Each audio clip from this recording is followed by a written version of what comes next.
I have a surprise for you. What is it? Ta-da! Webcam! The internet was kind of like an escape. 3 young girls from 3 different states. I could be whoever I wanted to be. Ash Renee. Oh, come on, why not? It's 1 second in our entire lives. Share secrets online. Us being young and naive, thought nothing of it. You do it! Do it! But those 2 seconds, I will regret forever. But they have no idea what lurks beyond their screens. Hello, police, please. We had never seen anything like this before. Stop him, no one leaves the house. Can the monster be caught I felt like I couldn't tell anyone what was happening. before the unthinkable happens? I can't! Or I could just die and it would be over.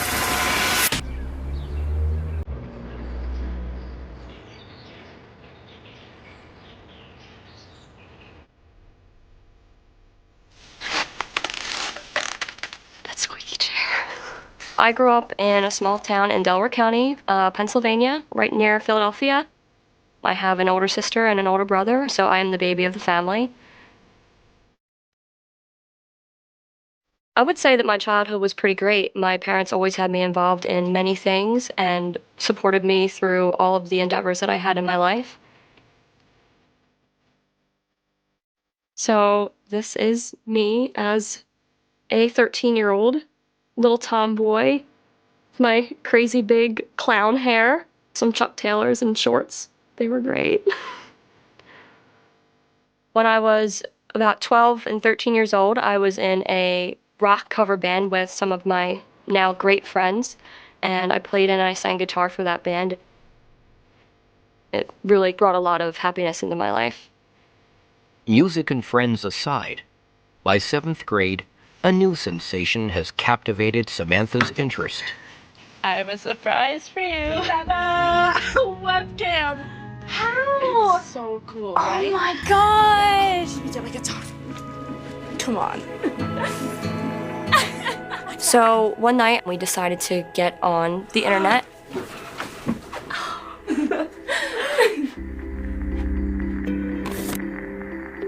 The girls get a friend request from a boy they've never seen before. It's this random boy who has hair in his face. That hair is so cool. Right? Except already. What he said to me was along the lines of, "Wow, you're so pretty. I bet you guys got a lot of boyfriends at school," which was definitely not the case. I think he's writing something.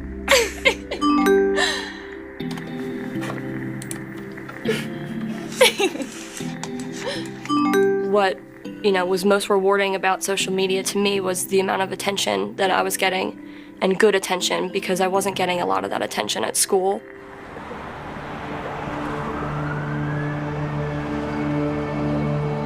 Meanwhile, across the country in Arizona, 14-year-old Ashley Reynolds is making an impact at her high school. Is that right here?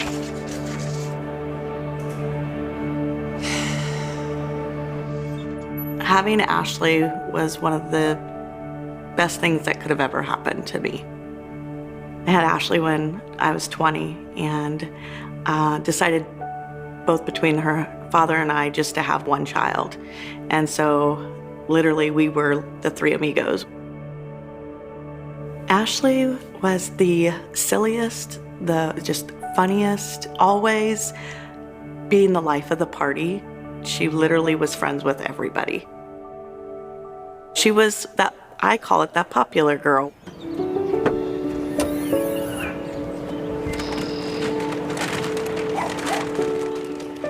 We were always very close. We did a lot of stuff together. So, Vice President Reynolds. I said in my speech, bullying is for cowards. I mean, who would vote against an anti-bullying policy? I told her as a young child that it was really important for her to treat everybody as she would want to be treated. And I feel like I instilled, those really good values for her.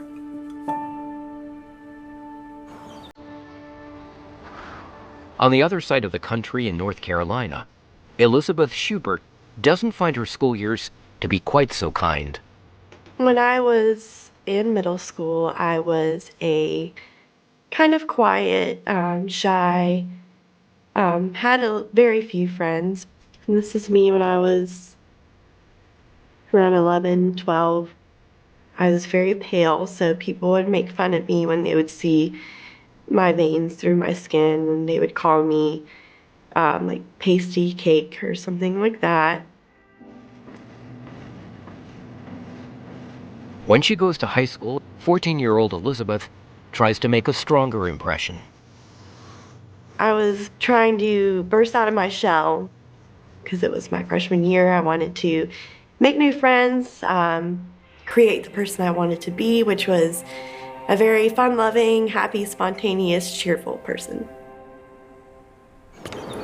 But at home, things are a far cry from Elizabeth's new school life. That is not what you said. It is exactly what I said. You never listen. I cannot believe this. Oh. Hey, Liz. Hey. You okay? Yeah, I'm good.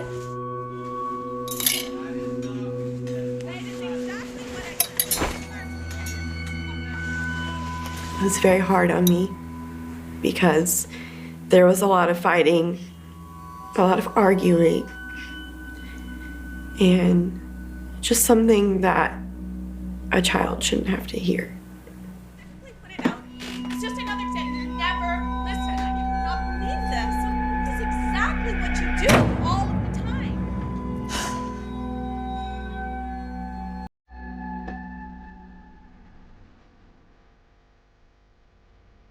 The internet was kind of like an escape to get away from my crazy life. I could be whoever I wanted to be.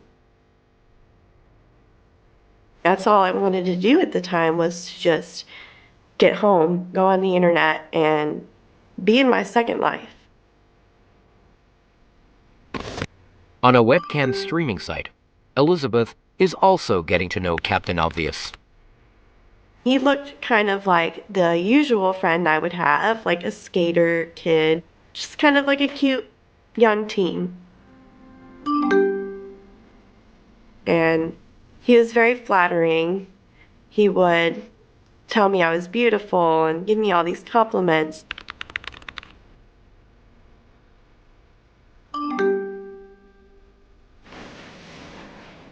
Like Elizabeth in North Carolina, Ashley's life outside school in Phoenix begins to revolve around social media.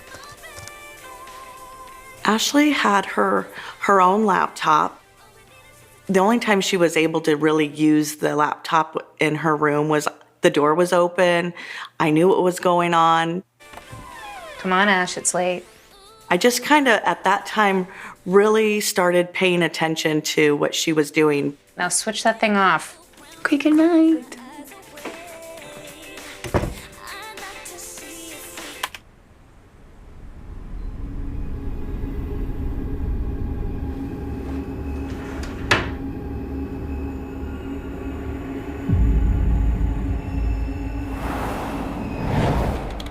In Delaware County, 12-year-old Sam and her friend are catching up with their new online acquaintance.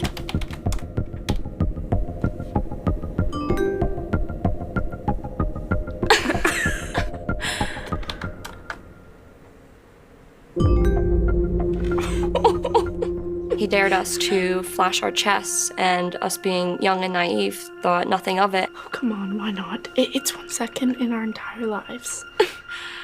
Yeah, it's not like we're sending a picture or anything, right?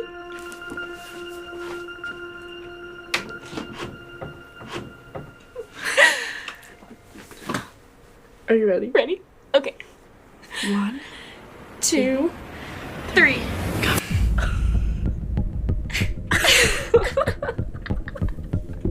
And that was the end of it. We continued to chat and basically said goodbye, and we signed off. 14-year-old Elizabeth in North Carolina also begins to spend time talking to the boy she's met online. Seriously, I have to show you this guy I'm talking to. He's so sweet. Tell me more. Okay, look, so we've been messaging for a few days. Yeah. And, oh, he's on. Answer. He had shown up in the chat, and he was very charming as usual.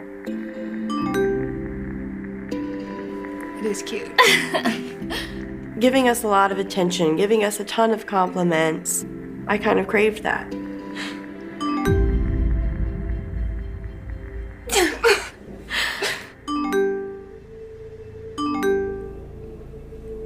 You go. No, you can do it. No, you go. You go. No, you do it.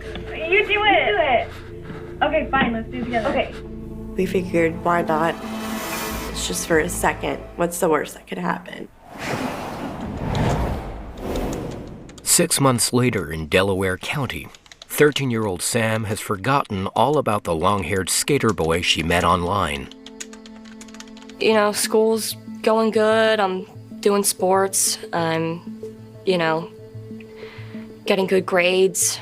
And one night I checked my messages.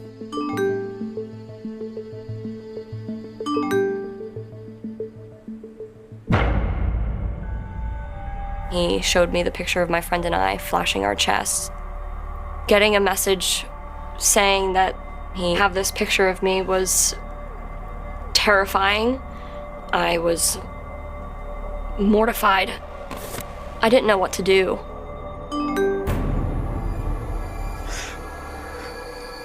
He basically told me, I'm not afraid to send this picture to all your friends.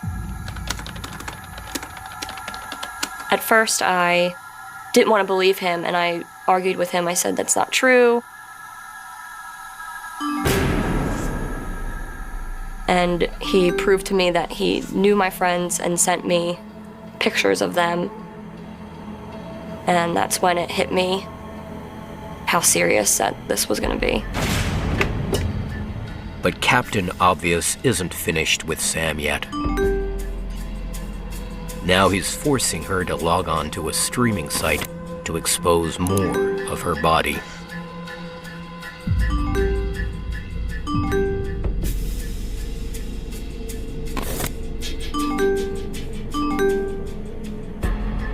And that's when I waited for my instructions.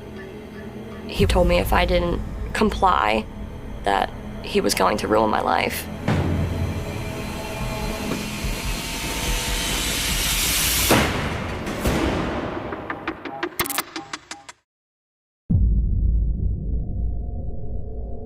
"13-year-old Samantha Chonsky is being sexually abused by a stranger online." Being 13 and stripping in front of a camera and having somebody that I don't even know see every inch of my body took something away from me that night.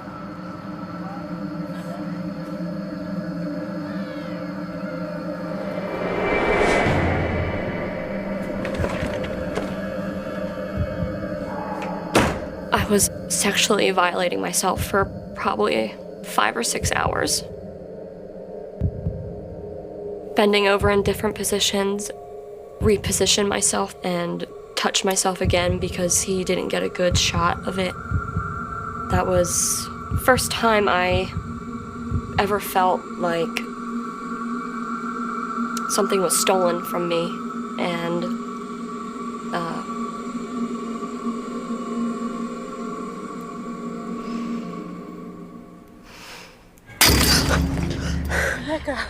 I'm sorry. It's okay. You're not avoiding me or anything like that, are you? God, no. No, it's just... I don't know. I feel like this year hasn't been so good for me. Is it somebody at school? Not at school. There was nothing they could do to get me to open up to them about what had happened to me and why I was acting the way that I was and why I was feeling so alone and why I was so sad all the time. In North Carolina, 14-year-old Elizabeth Schubert is still having innocent chats with Captain Obvious. Until now.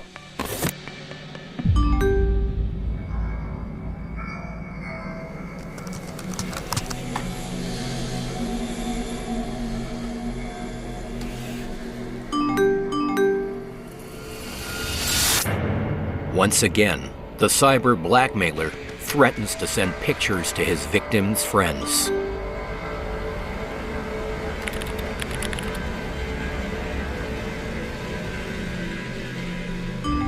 In the message, there was a screenshot of my entire friends list. He already knew who all of my friends were. There was nothing I could do. I couldn't delete my friends. I couldn't delete my social media account to save myself from social suicide. He already knew everything.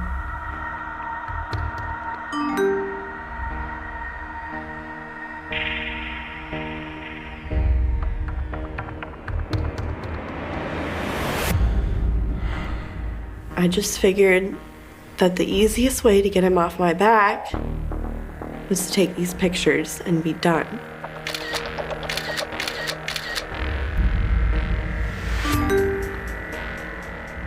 I felt trapped.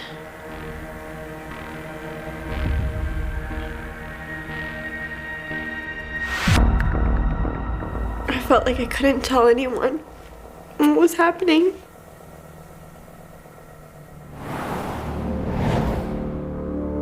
Over the coming weeks in Phoenix, Ashley Reynolds' mom notices an unusual pattern of behavior. Ash? I began noticing that the doors were closed in Ashley's room. Usually she kept the doors open when she went to bed. She was in the bathroom for a long period of time, and I even remember making a comment to my husband going, "Why does she always have her bedroom door closed all the time?" You okay? Your hair is very dry for someone who's had a shower. I just need to go to bed, okay? Okay. Sorry, I was just checking. And why is she taking like an hour shower? You know, that to me was not normal for her. I thought, we've got a problem.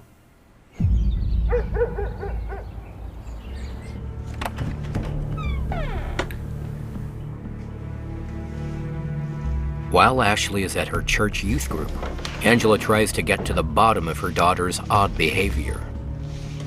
I think as a parent, you know, with this new technology and the social media, you don't know who's going to reach out to your child. Concerned about who Ashley might be involved with online, Angela checks her messages. And I was going through her social media and her emails. I couldn't believe what I saw. My heart fell into my stomach, and I just said, no, this can't be happening.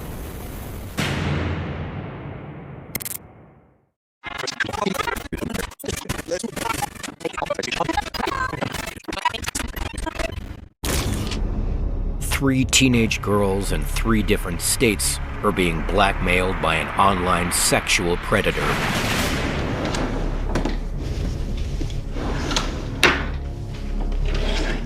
In Phoenix, Arizona, Angela Reynolds has discovered disturbing emails between her daughter, Ashley, and someone who goes by the profile name Captain Obvious.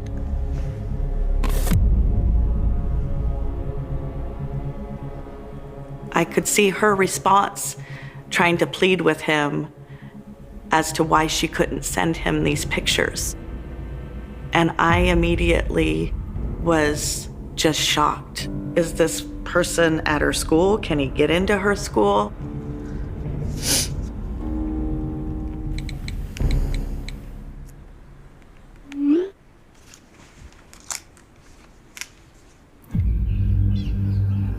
In North Carolina, Elizabeth Schubert can't escape her online abuser.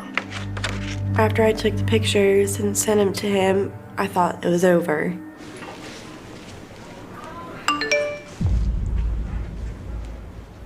Or so I thought.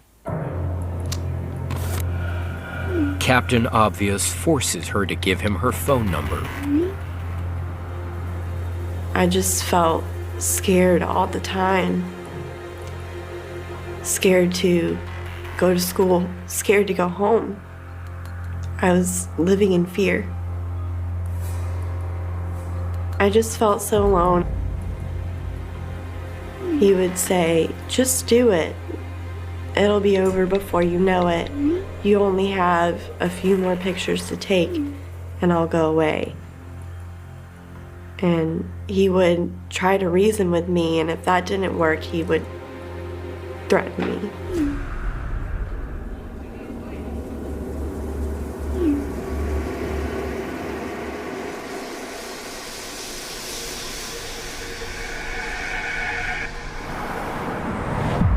Like Elizabeth, Sam can't shake the feeling that the cyber blackmailer could return at any time. I felt almost suffocated and lost. I was confused and scared, and honestly, I felt sick to my stomach.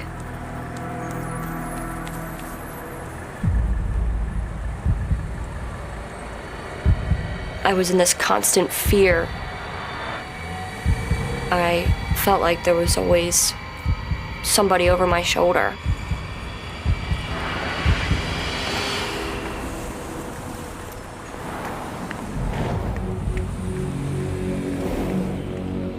Horrified by threats emailed to her daughter, Angela Reynolds rushes to the church youth group to bring Ashley home.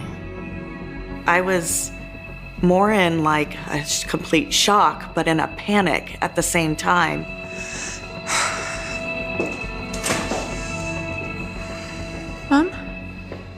Mom, what's going on?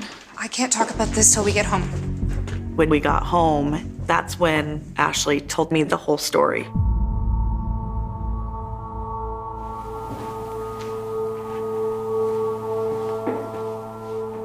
When I was 14, I received an email that came through from a person with the screen name by the name of Captain Obvious.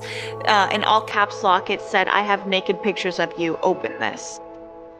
He just kept threatening me, saying that he had these pictures of me already, and there was no way I could let my reputation face naked pictures of me.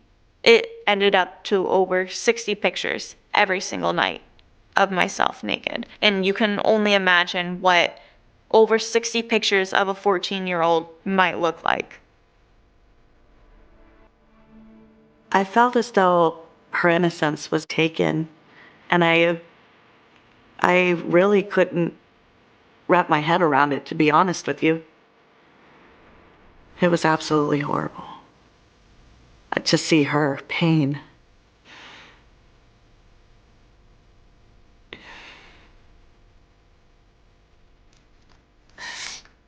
Don't call the police. Please, Mom. Please don't. These are the worst, porno pictures. They'll see them. Ashley's convinced that by supplying her torturer with pornographic photos, she's broken the law. One of the first things she said was, "I'm gonna go to jail." She was so scared that she was gonna go to jail. Hey, you are the victim here. But it's not me. Naked, Mom. I don't want the police to see them. Just please. Okay. Let's just calm down and we'll figure something out.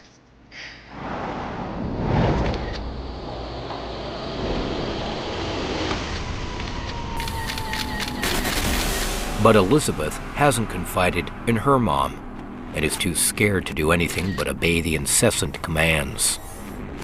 It would just become more and more explicit, things that I had no idea about.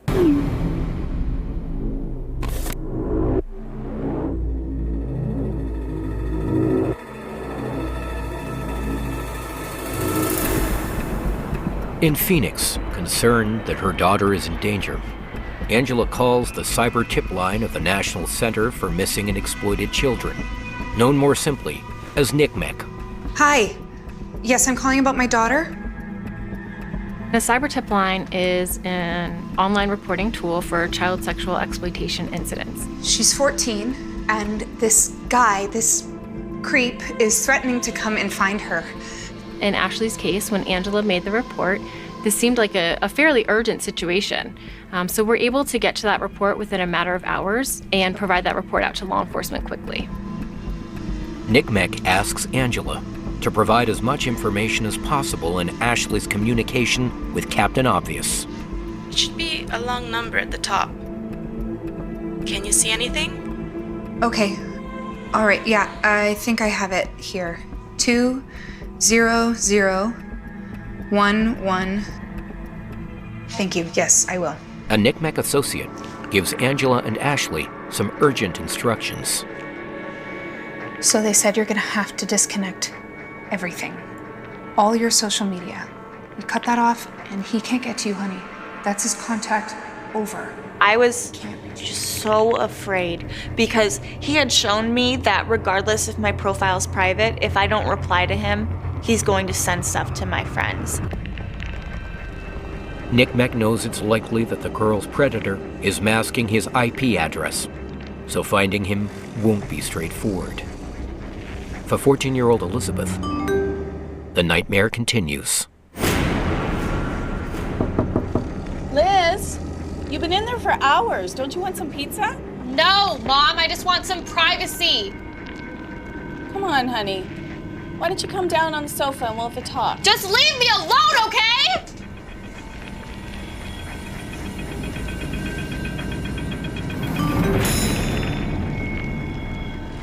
He started asking me to do more and more things that I should have never been doing at that age, which I fought very hard.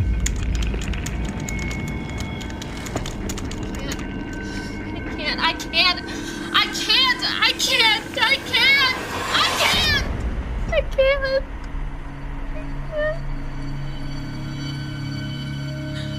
I felt trapped like an animal being backed into a corner, but I had no teeth or claws to fight. I just didn't have anywhere to go, no one to tell.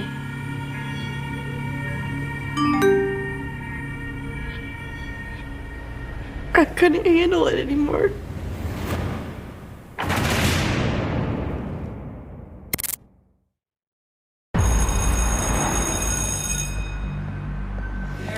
To escape persistent online abuse, Ashley Reynolds has closed all her social media accounts. She's starting to feel isolated. About a month and a half later, I wanted to be back with my friends in this virtual reality of social media, and I wanted to just join them. I felt just so left out that I couldn't be there to experience what they were experiencing. Despite the dangers, Ashley can't resist reconnecting with her friends online. I decided to make another page. So what I had done is used Ash instead of Ashley as my first name, and then for my last name, I wanted to use my middle name, which is Renee. I thought I was being smart. Ash Renee. I thought that I was safe. NCMEC, the National Center for Missing and Exploited Children, has got back in touch with Ashley. It's not good news. They can't trace the IP address, so Captain Obvious is still at large.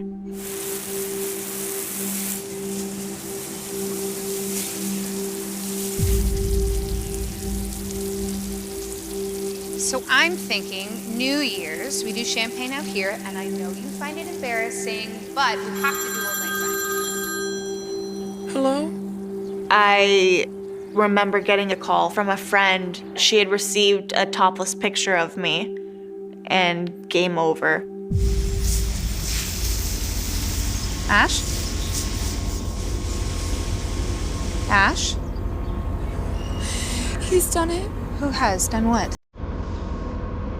He sent the porno photos out to my friends. He had done what he had been threatening to do, and the pictures were out there. After being gone for months, he found me within days. I don't think he ever stopped looking for me.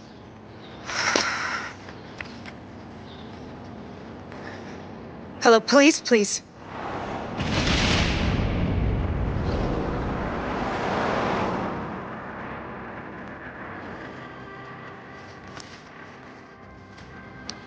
it was 5 minutes until 5 p.m. I was planning on taking the next day off since it's New Year's Eve.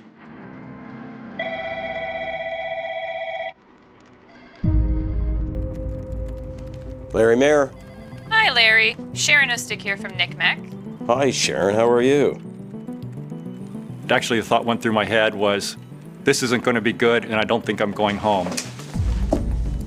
So this Captain Obvious, that's what he calls himself, he's been able to hide his IP address using proxies. Yeah, don't tell me Russia, China, the usual. You got it. So we've not been able to trace him, but he's just made one hell of a big mistake. But what our subject had done is posted these images of Ashley on this website.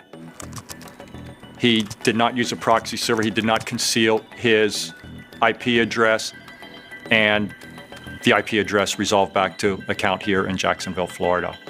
Yeah, okay. Whenever there's a crime where a child is being victimized and potentially still being victimized, time is of the essence.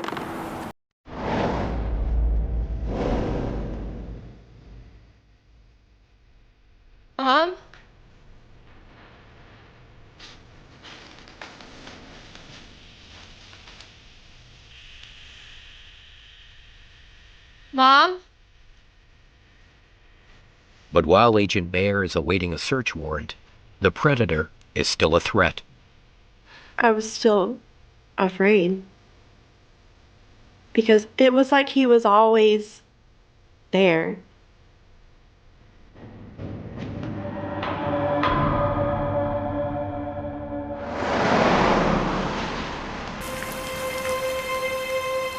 Like Elizabeth, Sam can't escape the torment of her online abuser. Little girls don't do things like the things he asked me to do. Little girls don't touch themselves.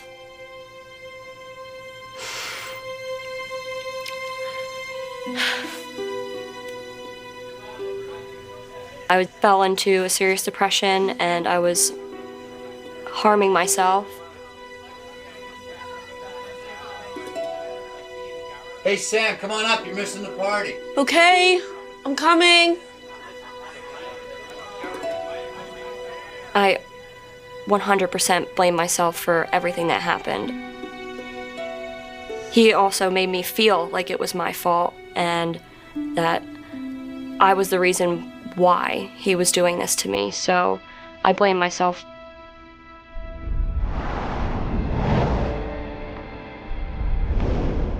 Terrified of what her abuser might force her to do next, Elizabeth also blames herself. So I just thought the only way to just get out of this situation was to kill myself. I remember just looking around my room to see where I could hang a noose, where I could just die and it would be over.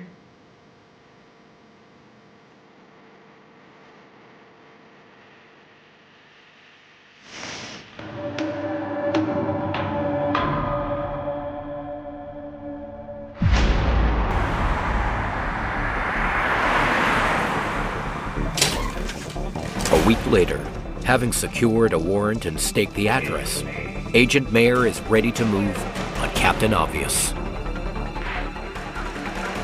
We're in position at the house, sir. Yeah, stop him. No one leaves the house. No one.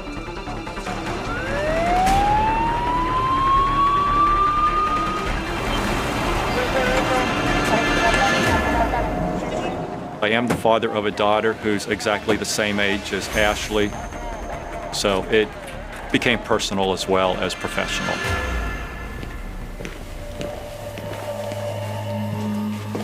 The trail has led them to a family home and a prime suspect, pharmaceutical student Lucas Chancellor.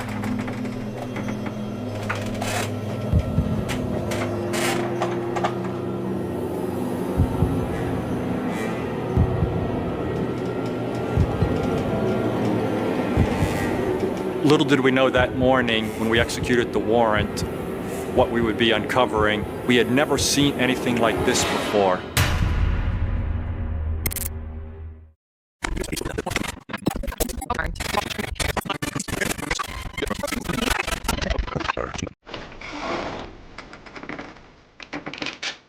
Trading, collecting, distributing, producing child pornography is a very, very private crime. Almost 99 times out of 100, spouses, family members are totally in shock.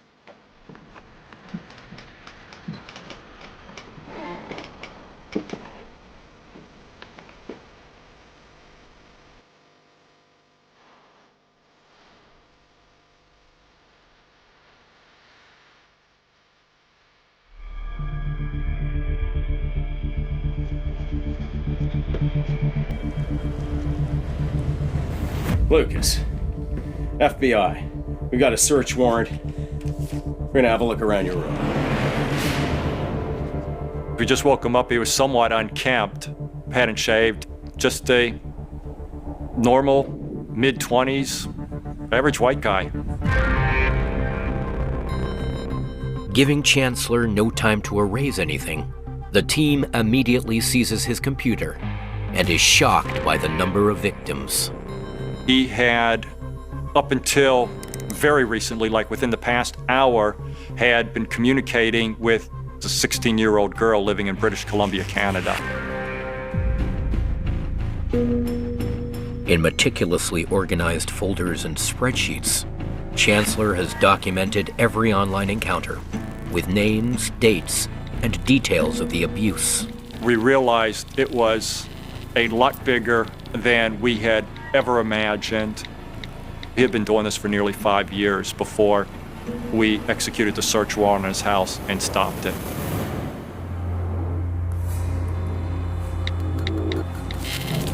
Amongst the computer evidence are logs of the online chats he had with his terrified young victims. These little girls are begging him to stop, to leave him alone. That was the most disturbing thing I found on his computer, was the pain he was inflicting on these little girls and the enjoyment he appeared to be getting out of it. We located victims in 35 states, 3 Canadian provinces, and the UK. All told, there was over 80,000 images of child pornography on his computer. And we found the folders of approximately 350 young girls. It's heart-wrenching, especially as a father. After 3 months of detailed computer forensics to understand the specifics of Chancellor's crimes, he is indicted. We ended up charging him with 9 counts of production of child pornography, 4 counts of extortion, 1 count of receipt of child pornography, and 1 count of possession of child pornography.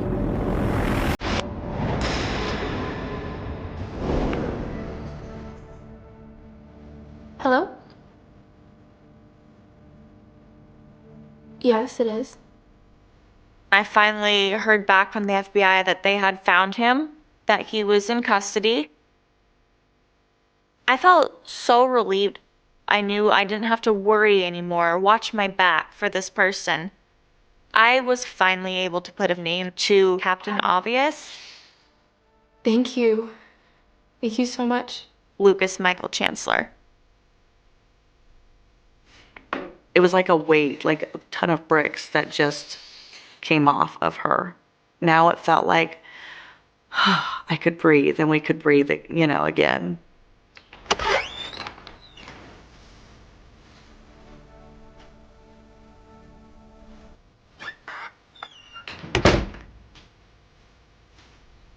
I learned that they had caught him. The relief just swept over me like 1,000 angels just put their arms around me.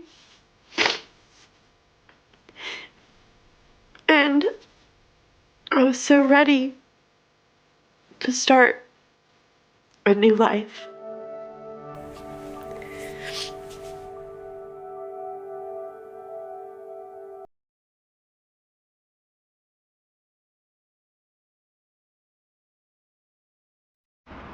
Following the Chancellor case, a new term enters the world of cybercrime: sextortion.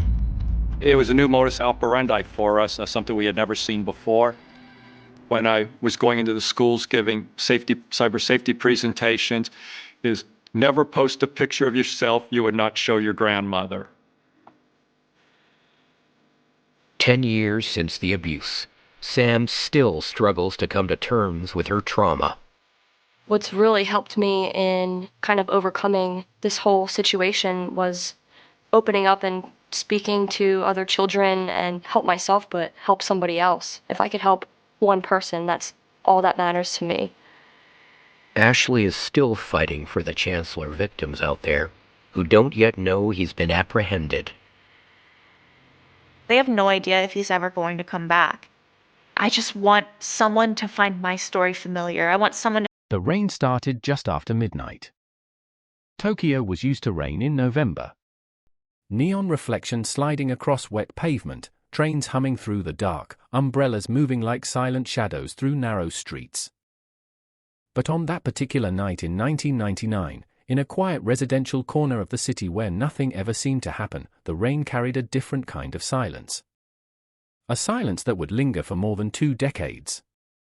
At 6:12 a.m., a newspaper delivery man pedaled slowly down a narrow lane in the Setagaya district. It was the kind of neighborhood where doors stayed unlocked and bicycles leaned casually against fences. Families had lived there for years. Neighbors recognized each other by footsteps. That morning, something felt wrong.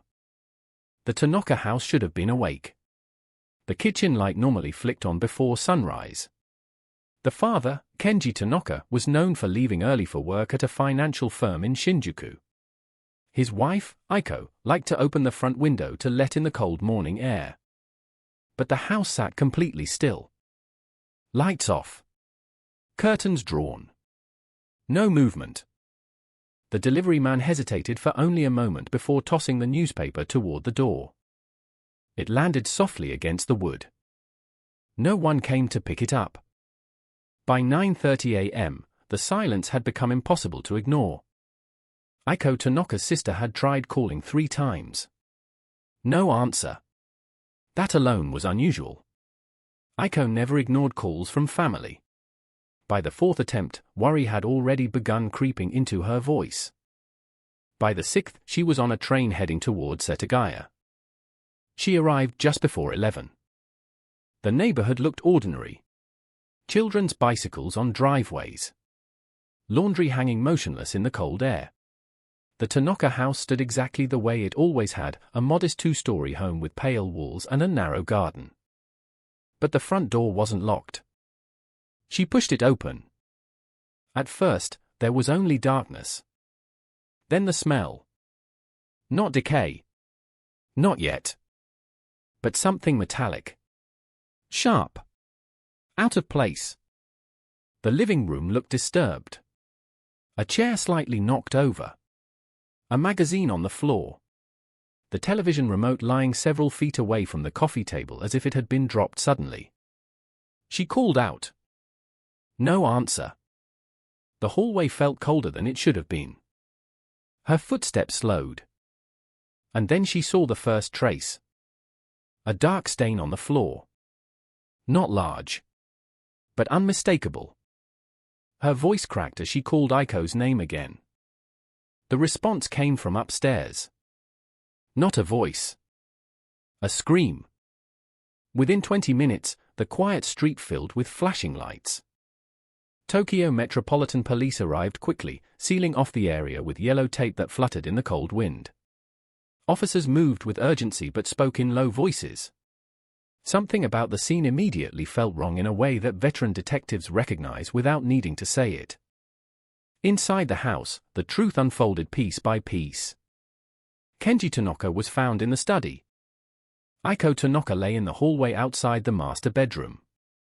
Both victims had suffered fatal injuries consistent with a violent struggle. Furniture was overturned. Books scattered across the floor. A lamp smashed near the wall. But the most disturbing detail wasn't the violence. It was the lack of explanation. Nothing appeared stolen. No forced entry. No clear motive. Investigators moved slowly through the home, documenting everything. Photographs. Blood patterns. Fingerprints lifted from door frames and glass surfaces. The Tanaka's daughter, 8-year-old Haruka, was not in the house. At first, officers feared the worst. Search teams combed the property, the street, the nearby park. Dogs were brought in. Patrol units checked train stations and nearby convenience stores. 3 hours later, a discovery changed the direction of the investigation. Haruka was found at a neighbor's home 2 doors down. She had spent the night there. A sleepover arranged earlier in the week. Alive. Unharmed. But the relief lasted only seconds before detectives realized what it meant. Someone had entered the Tanaka house during the night. Someone who either knew the child wasn't home or didn't care.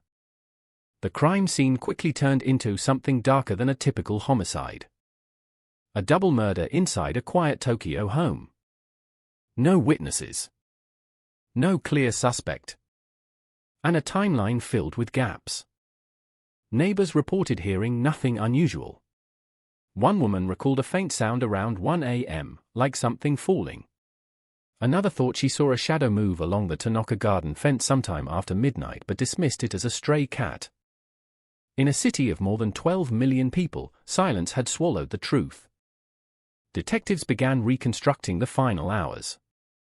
Kenji Tanaka had returned home around 8:45 p.m. after a late meeting. Security cameras at a nearby train station confirmed his arrival in the neighborhood. He stopped briefly at a convenience store, buying bottled tea and a pack of gum. Aiko Tanaka had spoken with her sister on the phone around 9:10 p.m. The conversation was ordinary. Plans for the weekend. Discussion about Haruka's school event.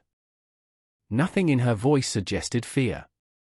At approximately 10:30 p.m., the Tanaka household should have been asleep. Somewhere between midnight and dawn, everything changed. Inside the home, investigators noticed something unsettling.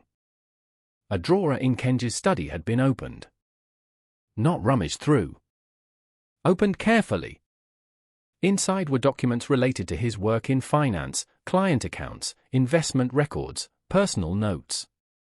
Detectives collected them all, unsure if they meant anything or if the drawer had simply been accessed during the struggle. The kitchen showed another strange detail. A glass sat on the counter, half filled with water. Next to it was a second glass. Empty. Both were tested for fingerprints. One belonged to Kenji.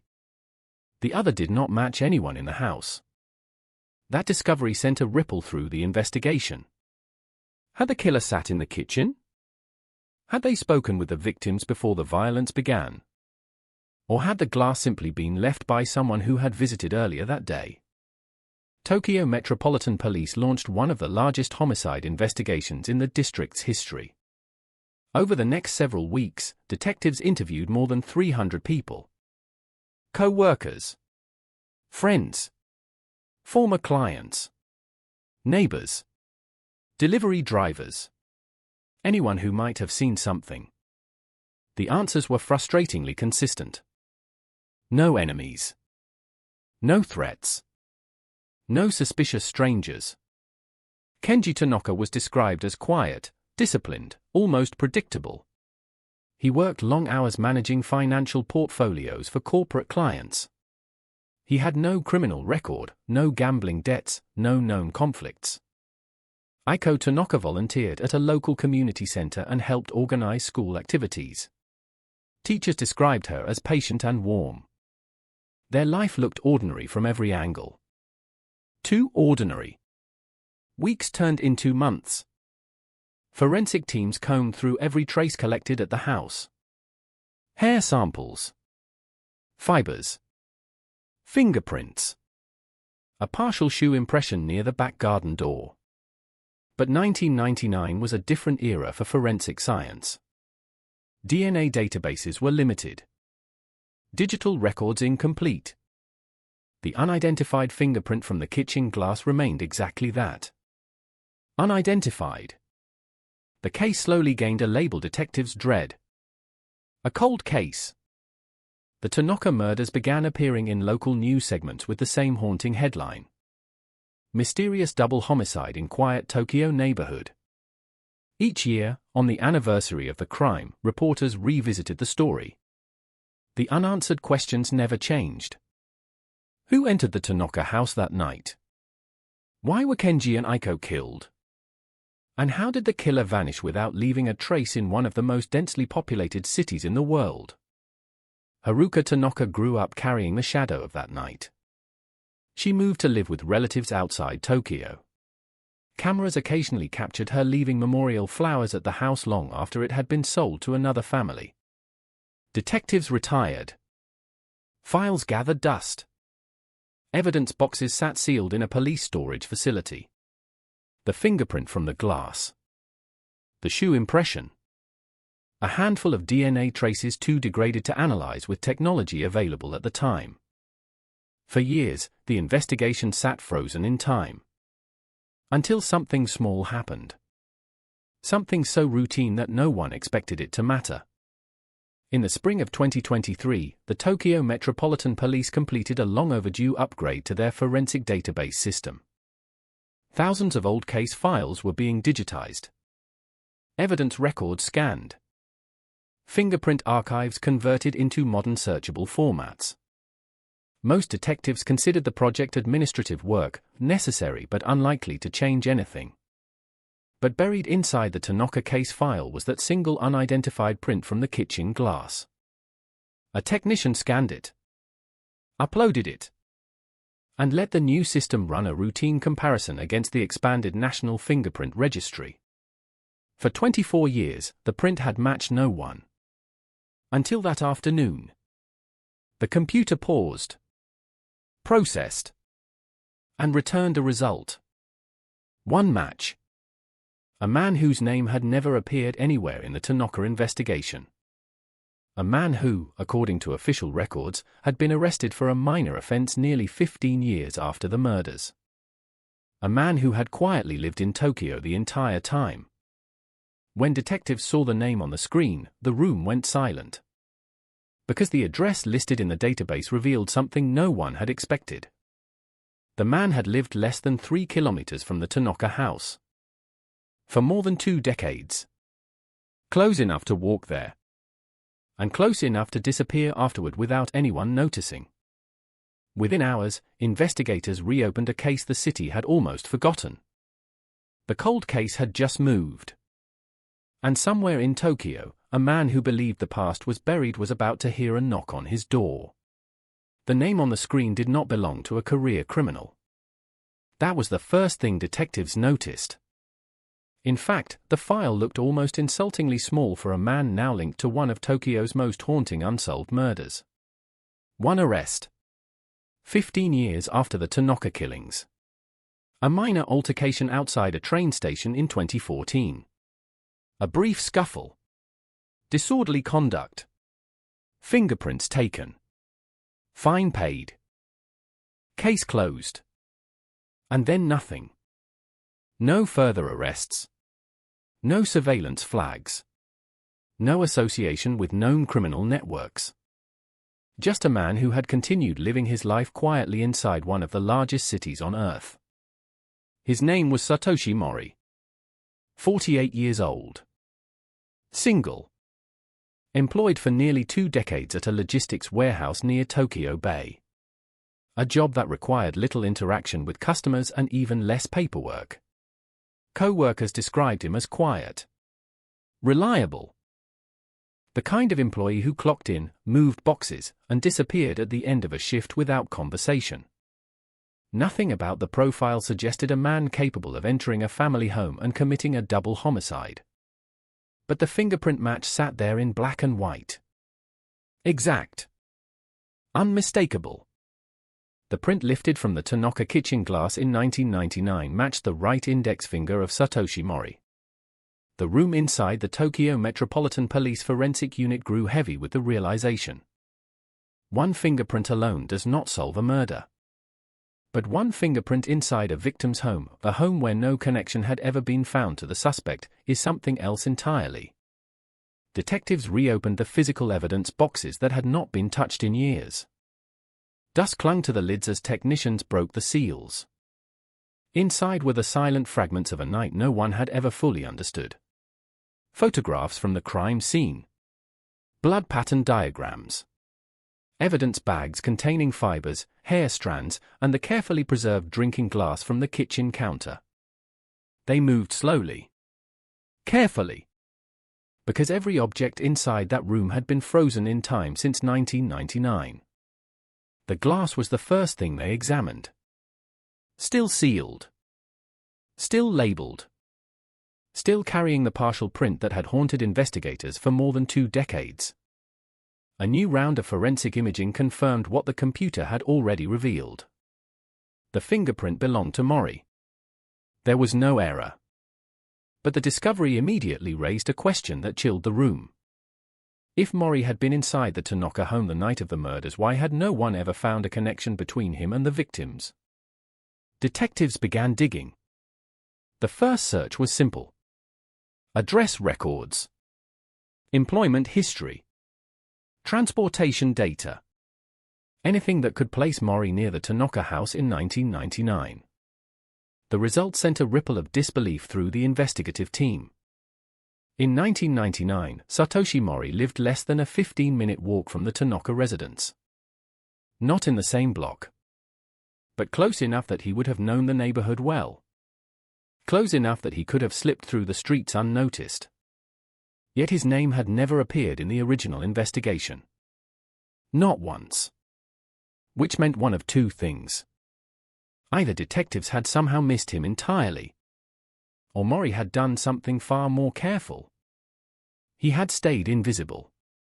The task force assigned to the reopened case began reconstructing Mori's life in the late 1990s. Back then he was 24. Working irregular part-time jobs. Living alone in a cramped apartment above a bicycle repair shop. Financial records showed little income. No family nearby. No known romantic relationships. But what investigators noticed next sent a sharper chill through the room. In early November 1999, just 2 weeks before the murders, Mori had been hired temporarily by a private courier service. His job? Delivering small packages around the Setagaya district, including streets located within a few blocks of the Tanaka house. The implications were immediate and disturbing. A courier driver has a reason to approach doors. A reason to knock. A reason to be invited inside. Detectives began searching archive delivery logs, but records from that company were incomplete. Paper documents had been discarded years earlier after the business shut down. Still, a handful of surviving invoices revealed that Mori had made multiple deliveries in the general neighborhood during the week leading up to the crime. Whether he ever knocked on the Tanaka door remained unclear. But the possibility now existed. And if he had been inside the house before the murders, the fingerprint might not necessarily mean he was the killer. It could mean something else. Something accidental. Which was why detectives needed more. Much more. The next step was quiet surveillance. Because as far as Satoshi Mori knew, his life had continued uninterrupted for more than 20 years. He had no reason to believe his name had suddenly surfaced inside a homicide file. Officers began watching him carefully. Mori lived in a narrow apartment complex in eastern Tokyo, a grey concrete building with aging balconies and dim hallway lights. The kind of place where neighbors rarely exchanged more than a nod. Every morning at 7:10 a.m., Mori left the building. Same routine. Same path to the train station. Same quiet posture. He carried a small black backpack and kept his eyes on the pavement while walking. Nothing about him looked nervous. Nothing about him suggested a man hiding a secret that could destroy his life. But detectives know something the public rarely considers. Time does not erase behavior. It buries it. And when the right question is asked decades later, the truth sometimes begins to move again. Investigators pulled Maury's employment records from the warehouse where he had worked since 2003. His personnel file described him as dependable. Minimal sick days. No conflicts. No disciplinary reports. But there was one strange note buried deep in the early records. In 2005, Maury had abruptly requested a shift change, moving from overnight work to daytime hours. The explanation he gave was brief. Sleep disturbances. At the time, no one thought much of it. But detectives studying the file wondered something else. Nightmares? Guilt? Or coincidence? The investigation widened. Police quietly obtained a warrant to collect discarded DNA from Maury. It took only 2 days. A plainclothes officer retrieved a cigarette but from a public ashtray outside the warehouse where Maury took breaks. The sample went directly to the forensic lab. Technicians compared it against biological traces recovered from the Tanaka crime scene, fragments too degraded to test properly in 1999 but now possible to analyze using modern technology. Everyone waited. Days stretched into a week. Then the result arrived. The DNA did not produce a full match. But it produced something investigators had hoped for. A partial profile consistent with one of the unknown biological traces collected inside the Tanaka house. Not definitive. But no longer dismissible. The case was tightening. And detectives began asking a darker question. If Maury had been inside the house, if his fingerprint was on the kitchen glass, and if his DNA might be connected to biological traces at the scene. What exactly happened inside that house on the night of November 17, 1999? To answer that, investigators needed to revisit the crime scene itself. Not the physical house, it had long since changed owners and undergone renovations. But the digital reconstruction preserved inside the evidence archive. Three-dimensional mapping technology allowed detectives to walk through a virtual model created from original photographs and measurements. They studied every room again. The study where Kenji Tanaka was found. The hallway where Aiko collapsed. The kitchen where the mysterious glass waited on the counter. One detail now felt more important than it had 24 years earlier. The second glass. Empty. Placed across from Kenji's half-filled water glass. As if two people had been sitting together. Talking. Not fighting. At least not at first. If Maury had been invited inside, perhaps under the pretense of a delivery, the Tanakas might have offered him water. A simple gesture of hospitality. A small moment that could explain the fingerprint. But if that were true, something had gone terribly wrong afterward. The forensic reconstruction suggested the first signs of violence began in the study. Kenji Tanaka likely moved there voluntarily. Perhaps to retrieve documents. Perhaps to discuss something privately. The struggle began minutes later. Furniture overturned. Books knocked from shelves. And eventually the fatal injuries that ended his life. Aiko Tanaka's injuries suggested she entered the hallway during the altercation. Maybe she heard shouting. Maybe she tried to intervene. Her final position indicated she never made it back to the kitchen. Which left one question hanging in the room like cold air. Why? What possible reason could a young courier have for confronting a financial analyst inside his own home? Detectives searched deeper into Kenji Tanaka's professional records. Old banking archives. Client communications. Investment portfolios from the late 1990s. And buried inside those files was something unexpected. A small account linked to a shell company. An account that had been quietly closed only weeks before the murders. The transaction records showed several large withdrawals made in cash. Withdrawals authorized personally by Kenji Tanaka. But the money had never been traced afterward. And the shell company behind the account appeared to have vanished completely after 1999. When investigators compared the timeline of those withdrawals with Maury's temporary courier job in the neighborhood, the theory forming inside the task force room began to shift into something darker. Because what if the meeting in the Tanaka kitchen wasn't random? What if Maury hadn't just delivered a package? What if he came looking for something? Money, documents, or answers? And somewhere between a polite conversation over 2 glasses of water and a quiet Tokyo night filled with rain, the situation had exploded into violence. Detectives knew they were getting closer. But they also knew something else. A fingerprint might reopen a cold case. DNA might strengthen suspicion.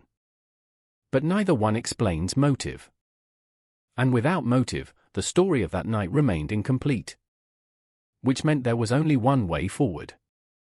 Sooner or later, Satoshi Mori would have to sit in an interrogation room and tell investigators why his fingerprint had been waiting inside a murder house for 24 years. By the second week of surveillance, the routine had become painfully predictable. Satoshi Mori woke at the same time every morning, left his apartment at exactly 7:10 a.m., walked to the station without looking up, boarded the same train car, sat in the same corner seat near the door. He rarely spoke, rarely checked his phone, rarely looked at anyone. To strangers on the train, he was invisible, another quiet commuter inside Tokyo's endless flow of people moving silently through the city each morning. But to the detectives watching from a distance, every step carried a different weight now. Because inside a sealed evidence locker, a fingerprint placed him in a house where 2 people had died violently. And somewhere between that quiet man riding the train and the blood-stained hallway of the Tanaka home, the truth had been buried for 24 years. Investigators knew they could not rush. Cold cases are fragile when they wake up again. One careless move, one premature interrogation, could give a suspect time to prepare a story. Or worse, time to disappear. So instead, the task force did something colder. They studied Mori's life. Every year. Every move. Every quiet moment that might reveal a crack in the story he had never been forced to tell. His apartment was small, almost empty. Surveillance photos taken through the open curtains revealed little decoration, a narrow bed, a small television, shelves stacked with neatly organized storage boxes. No family photographs. No signs of visitors. A man living alone for a very long time. Neighbors barely knew his name. One woman on the 3rd floor remembered him carrying groceries once a week but couldn't recall hearing his voice. Another resident described him as the quiet man who never made trouble. To everyone around him, Mori was simply background noise. Which made the next discovery more unsettling. While digging through archived municipal records, investigators found something odd in Mori's history.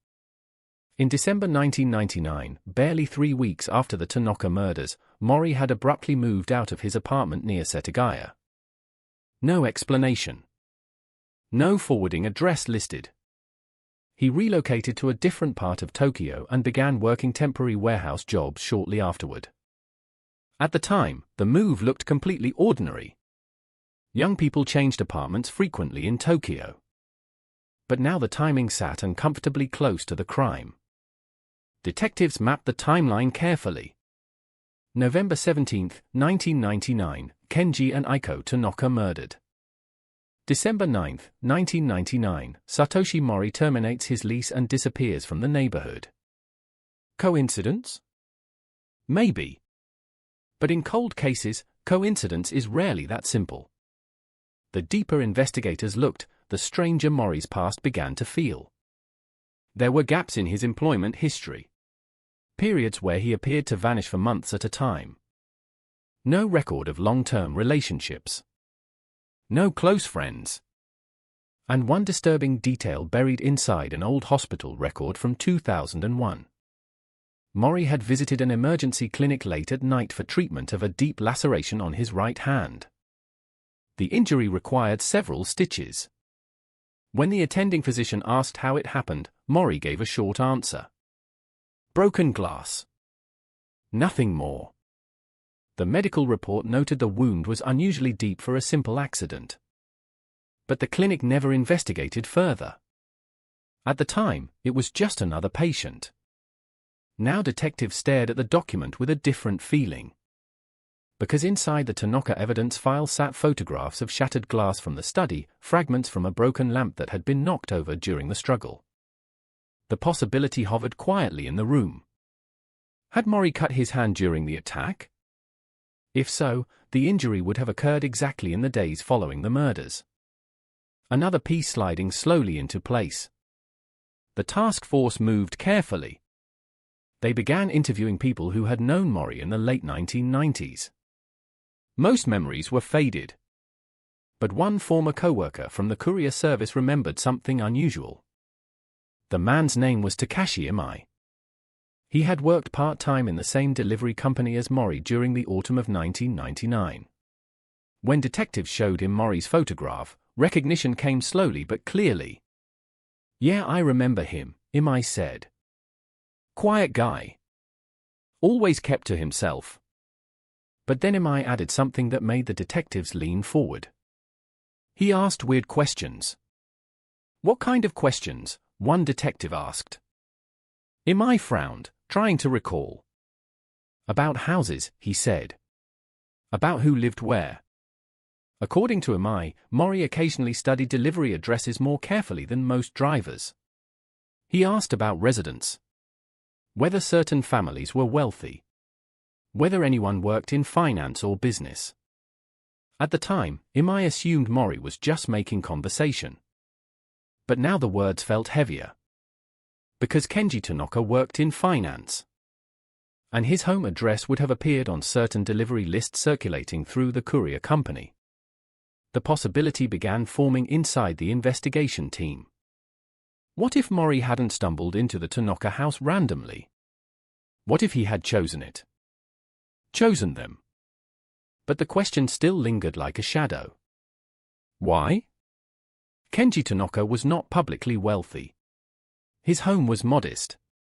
His lifestyle ordinary. Nothing about the house screamed money. Unless Mori had known something others didn't. That was when investigators returned to the strange financial account discovered in Tanaka's records. The shell company that had withdrawn large amounts of cash shortly before the murders. The company name meant nothing on its own. But financial investigators began tracing the corporate registration history. The company had been formed only months earlier. Registered through a small legal office that handled dozens of similar shell corporations for investment purposes.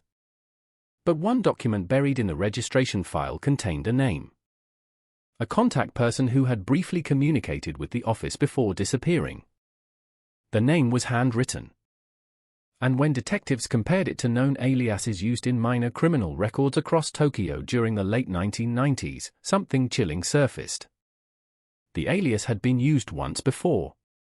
By a man arrested in 1998 for attempting to cash a fraudulent check. The suspect had fled before the trial. His real identity was never confirmed. But witnesses described him as a quiet man in his 20s. Thin build. Short black hair. And one more detail.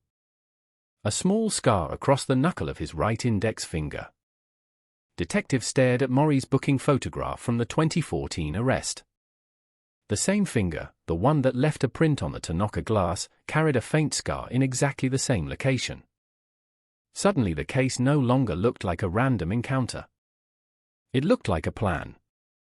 A plan that might have started with financial fraud. A shell company. Money withdrawn quietly from an account controlled by Kenji Tanaka. But something about that arrangement had collapsed. Perhaps Tanaka discovered the fraud. Perhaps Mori came to the house to recover money he believed belonged to him.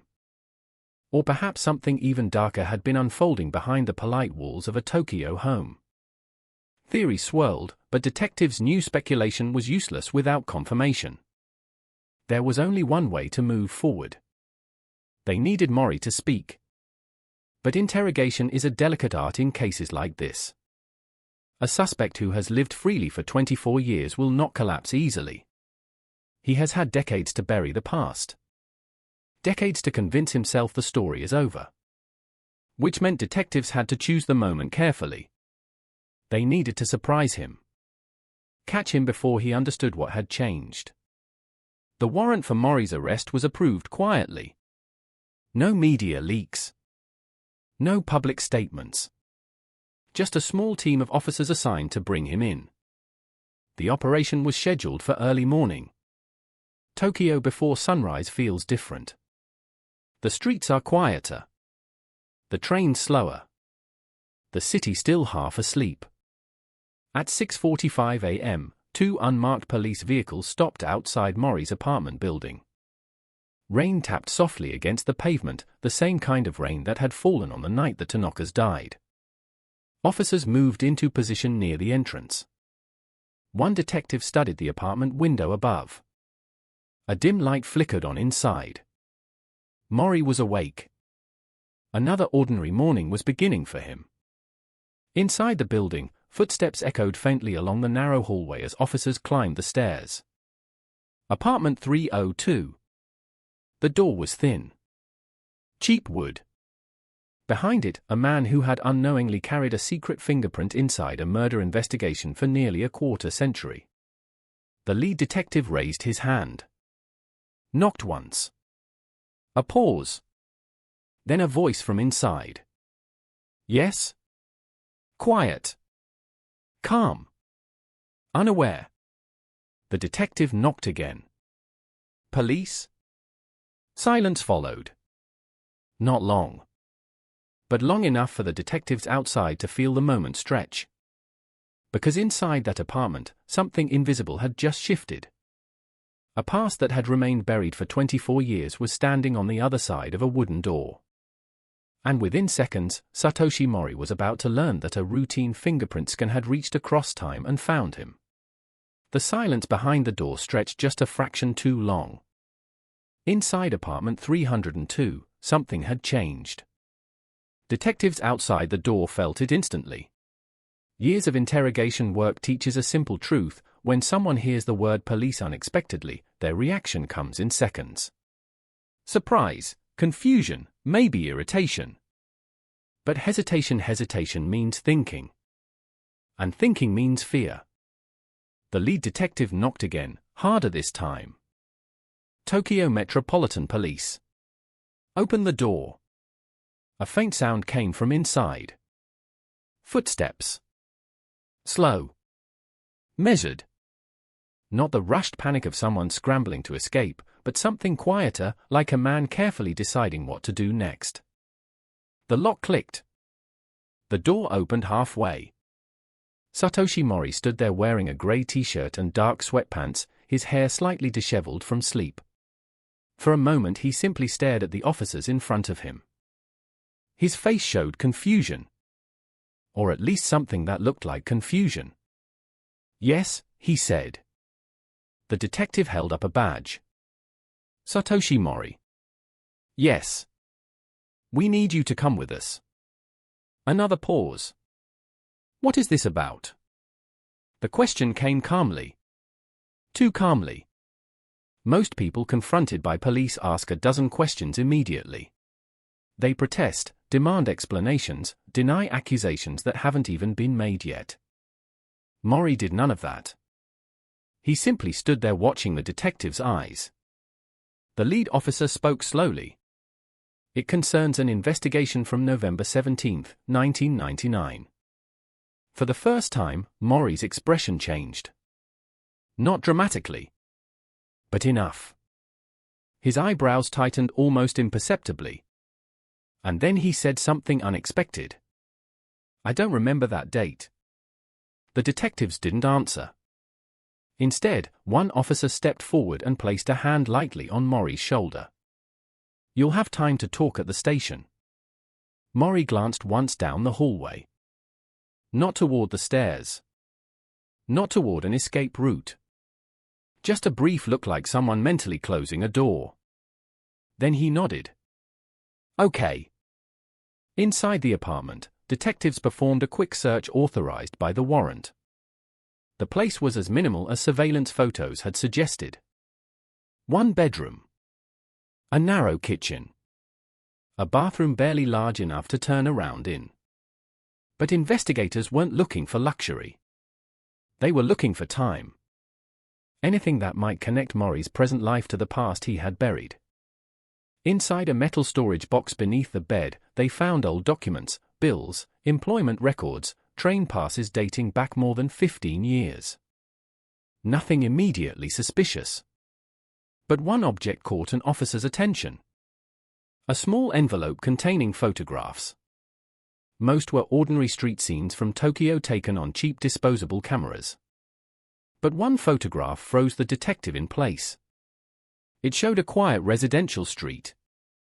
Trees lining a narrow sidewalk. A small garden fence. And a house. The Tanaka house.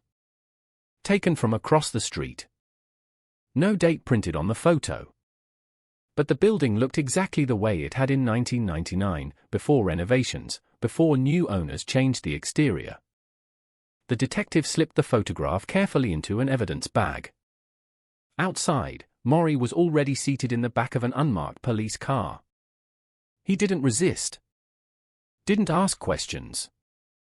He simply looked out the window as the car pulled away from the apartment building. The morning commute had begun. People moved through the streets carrying coffee cups and briefcases, completely unaware that inside one of those quiet cars sat a man connected to a murder that had haunted Tokyo for nearly a quarter century. At the station, the interrogation room was small and cold. Metal table. 2 chairs. One camera recording silently in the corner. Maury sat down without instruction. He placed his hands neatly on the table and waited. Detectives entered a few minutes later carrying a thin file. Inside were photographs. Crime scene images. Evidence reports. And the single fingerprint that had brought everything back to life. The lead detective sat across from him. "You know why you're here?" Maury shook his head slowly. "No." The detective slid a photograph across the table. It showed the Tanaka kitchen. The counter. 2 glasses. One half filled with water. The other empty. Maury studied the image. No reaction. "We found your fingerprint," the detective said. "On that glass." Silence. Maury looked up. "I've never been there." The denial came instantly. Flat. Prepared. The detective expected that. Most suspects deny first. Especially when confronted with evidence from decades ago. So the detective said nothing for several seconds. Then he slid another photograph across the table. The Tanaka house. Taken from the envelope found beneath Maury's bed. Maury's eyes lingered on the image. This time the pause lasted longer. "You kept this photograph," the detective said quietly. Maury didn't answer. "Why?" Still silence. The detective leaned back in his chair. "Let's talk about 1999, he said. "No," Maury replied. The detective raised an eyebrow. "No? I don't remember anything from that year." That answer sounded rehearsed. Too perfect. As if Maury had long ago prepared a mental wall around that period of his life. But detectives were ready for that. Because cold cases often require patience more than pressure. The lead investigator opened the file and placed several documents on the table. Employment records from the courier company. Delivery logs. Maps of the Setagaya neighborhood. "You work deliveries in this area," the detective said. "Yes." "You visited houses like the Tanaka residence?" "Yes." "But you say you were never inside." "That's correct." The detective nodded slowly. "Then how do you explain the fingerprint?" Maury didn't hesitate. "I must have delivered something. Maybe someone handed me the glass." The explanation came quickly. Convenient. But not impossible. Detectives expected a story like that. Which is why the lead investigator reached into the file again and placed something else on the table. A hospital record. Maury glanced down. Recognition flickered across his face before he could stop it. You injured your hand 2 years later, the detective said. Broken glass. Maury's voice stayed calm. Yes. The detective leaned forward. Was it really broken glass? Silence returned. Outside the interrogation room, other investigators watched through a monitor. They studied Maury's posture carefully. Heart rate visible through subtle movements in his neck. Breathing patterns. Micro-expressions. Because after decades of silence, truth rarely appears in words first. It appears in hesitation. Inside the room, the detective spoke again. Kenji Tanaka worked in finance, he said. He handled investment accounts. No response. One of those accounts belonged to a shell company. Still nothing. Large withdrawals were made shortly before the murders. Maury stared at the table. The detective slid one final document forward. Corporate registration papers. A handwritten contact name. An alias linked to a fraud case from the late 1990s. Do you recognize that name? Maury finally looked up. No. But the word came out slower this time. And the detective noticed something small but important.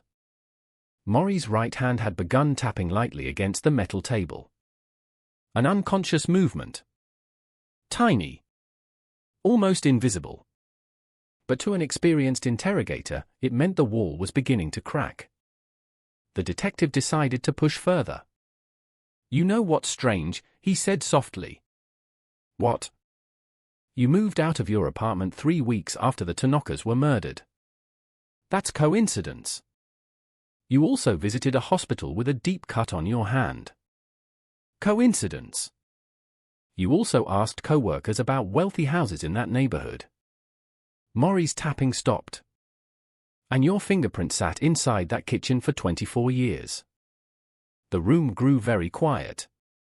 For the first time since the interrogation began, Maury looked directly into the detective's eyes. His voice dropped slightly. Are you saying I killed them? The detective didn't answer immediately.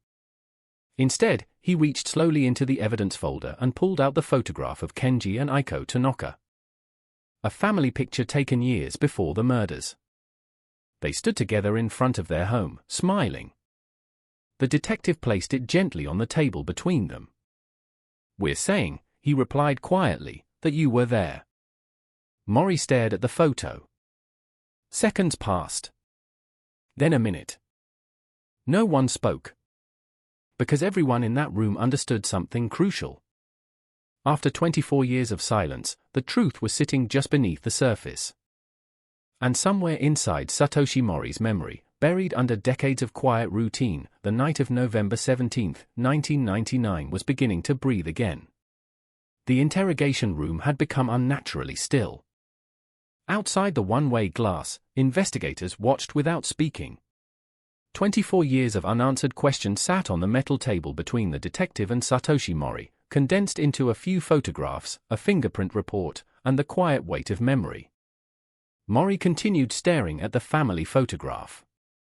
Kenji Tanaka smiling. Aiko standing beside him. The house behind them. A perfectly ordinary life frozen in a moment that no longer existed. The detective didn't rush him. Silence is a tool. Sometimes the most powerful one. After nearly 2 minutes, Mori finally spoke. I delivered packages, he said. His voice sounded almost distant.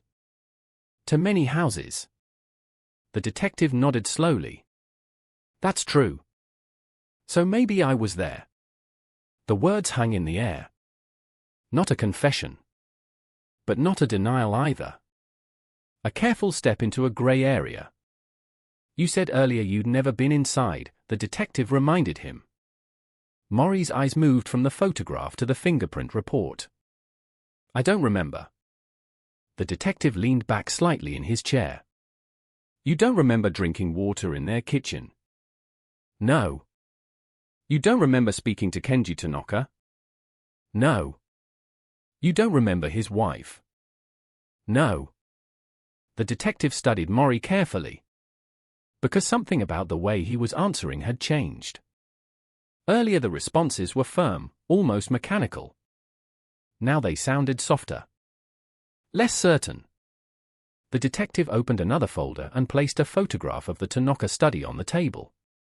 The room was frozen exactly as it had been discovered in 1999, books scattered across the floor, a chair overturned, shattered glass from a broken lamp glinting in the light of the camera flash. This is where Kenji Tanaka died, the detective said quietly. Maury looked down. His eyes lingered on the broken lamp. And for the briefest moment, something passed across his face. A flicker. Gone almost instantly. But not fast enough. The detective noticed. So maybe this will help, the detective continued calmly. He slid another document forward. The hospital report describing Maury's hand injury in 2001. The diagram marking the deep cut across the palm and fingers. That's a serious wound, the detective said. Broken glass can do that. Maury's voice sounded defensive now. Yes, the detective agreed. It can. He pointed to the crime scene photo again. Like the broken glass in this room. Maury said nothing.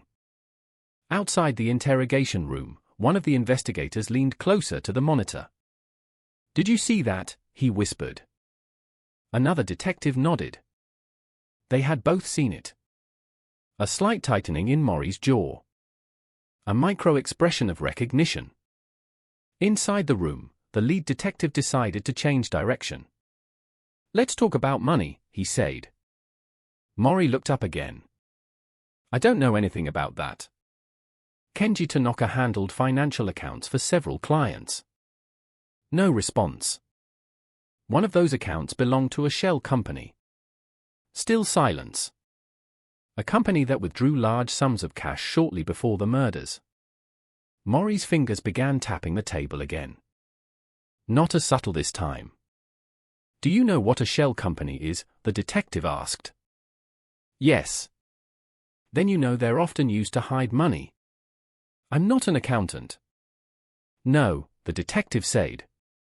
But you were involved in financial fraud once. Maury's tapping stopped instantly. The detective slid another document onto the table. A police report from 1998, the attempted check fraud case involving the alias investigators had connected to Maury. This name, the detective said, tapping the paper, matches the contact listed on the shell company account. Maury stared at the document. His lips parted slightly. For the first time since the interrogation began, he didn't respond right away. That's not me, he finally said. But the words lacked conviction. The detective folded his hands calmly. You see the problem, Mr. Maury. Silence. You lived near the Tanaka house. Yes. You worked deliveries in their neighborhood. Yes. Your fingerprint is inside their kitchen. No answer. You may have been connected to a financial account tied to Kenji Tanaka. Maury looked away. And 2 people died in that house. The detective paused. Then he asked the question that had waited 24 years. What happened that night? The room seemed to shrink around them. Maury stared at the photograph again. The broken lamp. The scattered books. The frozen chaos of a moment when everything changed. Minutes passed. Then Maury shook his head slowly. I don't remember. The detective sighed quietly. Memory is strange, he said. Sometimes people forget things they wish had never happened. Maury's eyes flickered again. Sometimes, the detective continued, they spend years convincing themselves a moment didn't exist. Still silence. But eventually, the detective said softly, the truth catches up. Outside the interrogation room, the investigation team reviewed the timeline again. Because something had started moving inside Maury's mind. And detectives could feel it. The Tanaka case file had grown thick over 2 decades. Witness interviews. Crime scene diagrams. Forensic reports that once seemed inconclusive but now carried new meaning. One piece in particular was about to become critical. The shoe impression. It had been discovered near the back garden door. A partial print left in damp soil during the night of the murders. At the time, investigators couldn't match it to any known suspect. But modern forensic software had allowed technicians to reconstruct the pattern. A rare athletic shoe model sold in Japan for only a short period during the late 1990s. Earlier that morning, detectives had quietly searched Maury's apartment storage lockers in the building basement. Most items were ordinary, old clothing, books, tools. But inside one dusty cardboard box sat something unexpected. A pair of worn sneakers. The soles were old. Faded. But the tread pattern remained visible. Investigators photographed the shoes immediately. When the forensic lab compared the pattern to the soil impression from the Tanaka garden, the match wasn't perfect. Time had worn the soles. But the design alignment was striking. Close enough that detectives believed the shoes might have been present at the scene. That evidence had not yet been shown to Maury. Back in the interrogation room, the lead detective decided the moment had come. He opened a new envelope and placed 2 photographs on the table. One showed the soil print from the Tanaka garden. The other showed the soles of the sneakers found in Maury's storage box. Maury looked down. And this time the reaction was immediate. His breathing changed. Not dramatically. But enough. The detective pointed to the images. These look similar. Maury swallowed. A lot of shoes look similar. That's true. The detective leaned closer. But these shoes were in your basement. No response. And a print just like this was outside the Tanaka house the night they died. Maury's hands tightened slightly. The detective waited. Then he said quietly, "You were there." The words hung in the air like a slow echo. Maury closed his eyes. Just for a moment. When he opened them again, something inside his expression had shifted. Not panic. Not anger. Something heavier. Fatigue. As if a door inside his mind had been pushed open after years of being sealed shut. He looked at the photograph of the Tanaka house again. Then he spoke. His voice was barely above a whisper. "I didn't mean for it to happen." Outside the interrogation room, every investigator leaned forward at once. Because after 24 years of silence, the first crack in the truth had finally appeared. The words hung in the air like a quiet detonation. "I didn't mean for it to happen." Inside the interrogation room, the detective didn't react immediately. His face remained calm, almost neutral, but inside the moment carried enormous weight. For 24 years, the Tanaka murders had been nothing but silence. No suspect. No confession. Just a fingerprint on a glass and 2 lives frozen in a crime scene photograph. And now, across the metal table, the man who had insisted he remembered nothing had just opened the smallest crack in the wall he had built around the past. Outside the one-way glass, the investigators watching the monitor exchanged tense glances. Did he just? Yes, another officer whispered. But the detective inside the room understood something critical. This was not a confession. Not yet. It was the beginning of one. And beginnings are fragile. Push too hard and a suspect retreats back into denial. Move too slowly and the moment slips away. So the detective kept his voice steady. "What didn't you mean for to happen?" Maury looked down at the photographs again. The Tanaka kitchen. The shattered lamp. The garden soil print. 24 years compressed into pieces of paper. His fingers trembled slightly against the table. I went there to talk, he said quietly. The detective didn't interrupt. Talk about what? Maury exhaled slowly, as if pulling the memory out of a place where it had been buried too long. The money. There it was. The thread investigators had suspected from the beginning. The shell company, the detective asked. Maury nodded once. Outside the room, one of the financial investigators leaned forward, eyes locked on the screen. Inside, Maury continued. I needed the money back.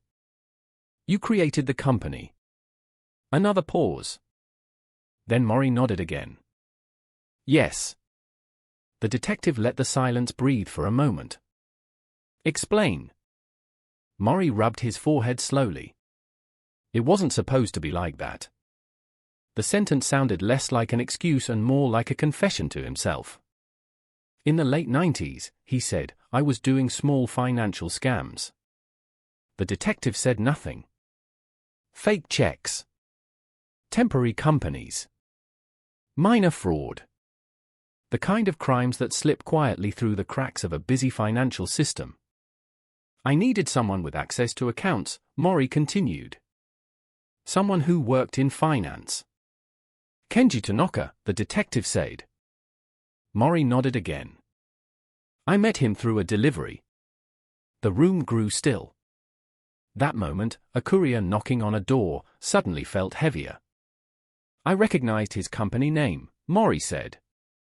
He handled investment accounts. So you approached him?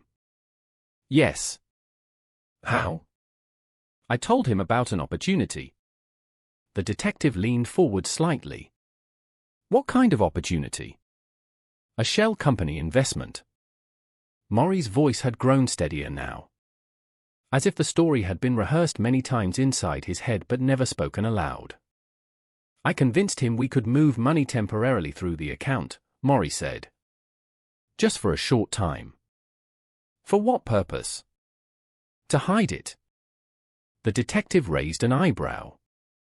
Hide whose money? Investors, Maury said. Small ones. People who wouldn't notice immediately. Outside the room, investigators exchanged looks. The scheme was simple. Classic. A temporary laundering channel. Money flows through a shell account, disappears before anyone notices, and by the time investigators trace it, the company has vanished. But something went wrong, the detective said. Maury's eyes darkened slightly. Yes. What? Kenji realized. The room fell quiet again. When? A few weeks later. Before the murders? Maury nodded. He called me. The detective folded his hands. What did he say? He wanted out. The words came bluntly now. He said he was going to report everything.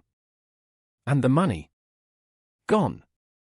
Maury's jaw tightened. I had already moved it. How much? About 40 million yen. Outside the interrogation room, one investigator muttered under his breath. That was a significant amount of money in 1999. And Kenji Tanaka wanted it back, the detective said. Yes. Could you return it? No. Why not? Maury looked down again. Because it wasn't mine anymore. The detective leaned forward. Where did it go? Maury hesitated. Then he said something that made the room colder. I owed people. What kind of people? People who don't like losing money. The detective understood immediately. Organized crime. Loan sharks. Black market lenders who finance small fraud operations. Kenji threatened to go to the police, Maury continued. So you went to his house? Yes. On November 17th? Yes. Why at night? Because he didn't want anyone else involved. The detective studied Maury's face carefully. Did you believe he would report you? Yes. Did you bring a weapon? No. The detective glanced at the crime scene photographs again. The violence in that house was severe. Maury's breathing slowed. I didn't plan it. The detective tapped the image of the study. You followed him into this room? Yes. Why? He wanted to see documents. What documents? Proof the money was gone. Maury rubbed his hands together slowly. He was angry. Did he attack you first? The question lingered carefully. Because the answer mattered. Legally. Psychologically. Emotionally. Maury closed his eyes for a moment. Then he spoke again. No. Outside the room, the investigators leaned closer to the monitor. Then what happened? The detective asked quietly. Maury opened his eyes. He told me he was calling the police. And? I panicked. The word sounded almost hollow. Kenji grabbed the phone. And you stopped him? Yes. How? Maury looked at the photograph of the shattered lamp again. I pushed him. The detective waited. He hit the desk. And then? I grabbed him. Why? I don't know. The detective remained silent. Because sometimes the truth needs room to surface. Finally Maury whispered. He wouldn't stop shouting. And? I lost control. The room seemed to shrink around the words. Did you strike him? The detective asked. Yes. With what? Maury looked at the photograph again. The lamp. Outside the interrogation room, no one spoke. Because the image they had studied for years, the broken lamp on the study floor, had just become something else entirely. The murder weapon. Inside the room, the detective asked the next question carefully. What about Aiko Tanaka? Maury's breathing grew heavier. I didn't know she was there. The detective's voice remained calm. She came into the hallway. Yes. And she saw you. Maury nodded slowly. She screamed. The detective didn't speak. Because the next part of the story was already visible in the crime scene photographs. The hallway. The blood. The second victim. I didn't want. Maury stopped. The words wouldn't come. Outside the glass, the investigators watched in silence as the man who had lived quietly in Tokyo for 24 years finally began describing the night that had never truly ended. And in that small interrogation room, the cold case that had haunted a city was slowly unfolding piece by piece. The room had grown heavier with every word. For decades the Tanaka case had been an empty space in the city's memory, a quiet house, 2 victims, no answers. But now, sitting across the metal table, Satoshi Mori had begun filling in the silence with fragments of a night he had tried to erase. The detective did not interrupt. Confessions are fragile things. They rarely arrive all at once. Instead they surface in pieces, moments of memory forced upward after years of pressure. Mori stared at the photograph of the hallway. The same hallway where Aiko Tanaka had died. His voice was quieter now. She came out of the bedroom, he said. The detective nodded slowly. She heard the noise in the study. Yes. What did she see? Mori's eyes remained fixed on the photograph. Kenji on the floor. The detective glanced briefly at the crime scene images again. Kenji Tanaka collapsed near the desk, the shattered lamp beside him. I knew, the detective said. Mori nodded. She screamed. The memory seemed to echo inside the room. I told her to stop. Did she? No. What did she do? She ran toward the phone. The detective leaned slightly forward. In the hallway. Yes. Did she try to call for help? Yes. Mori swallowed. I grabbed her. The words came slowly.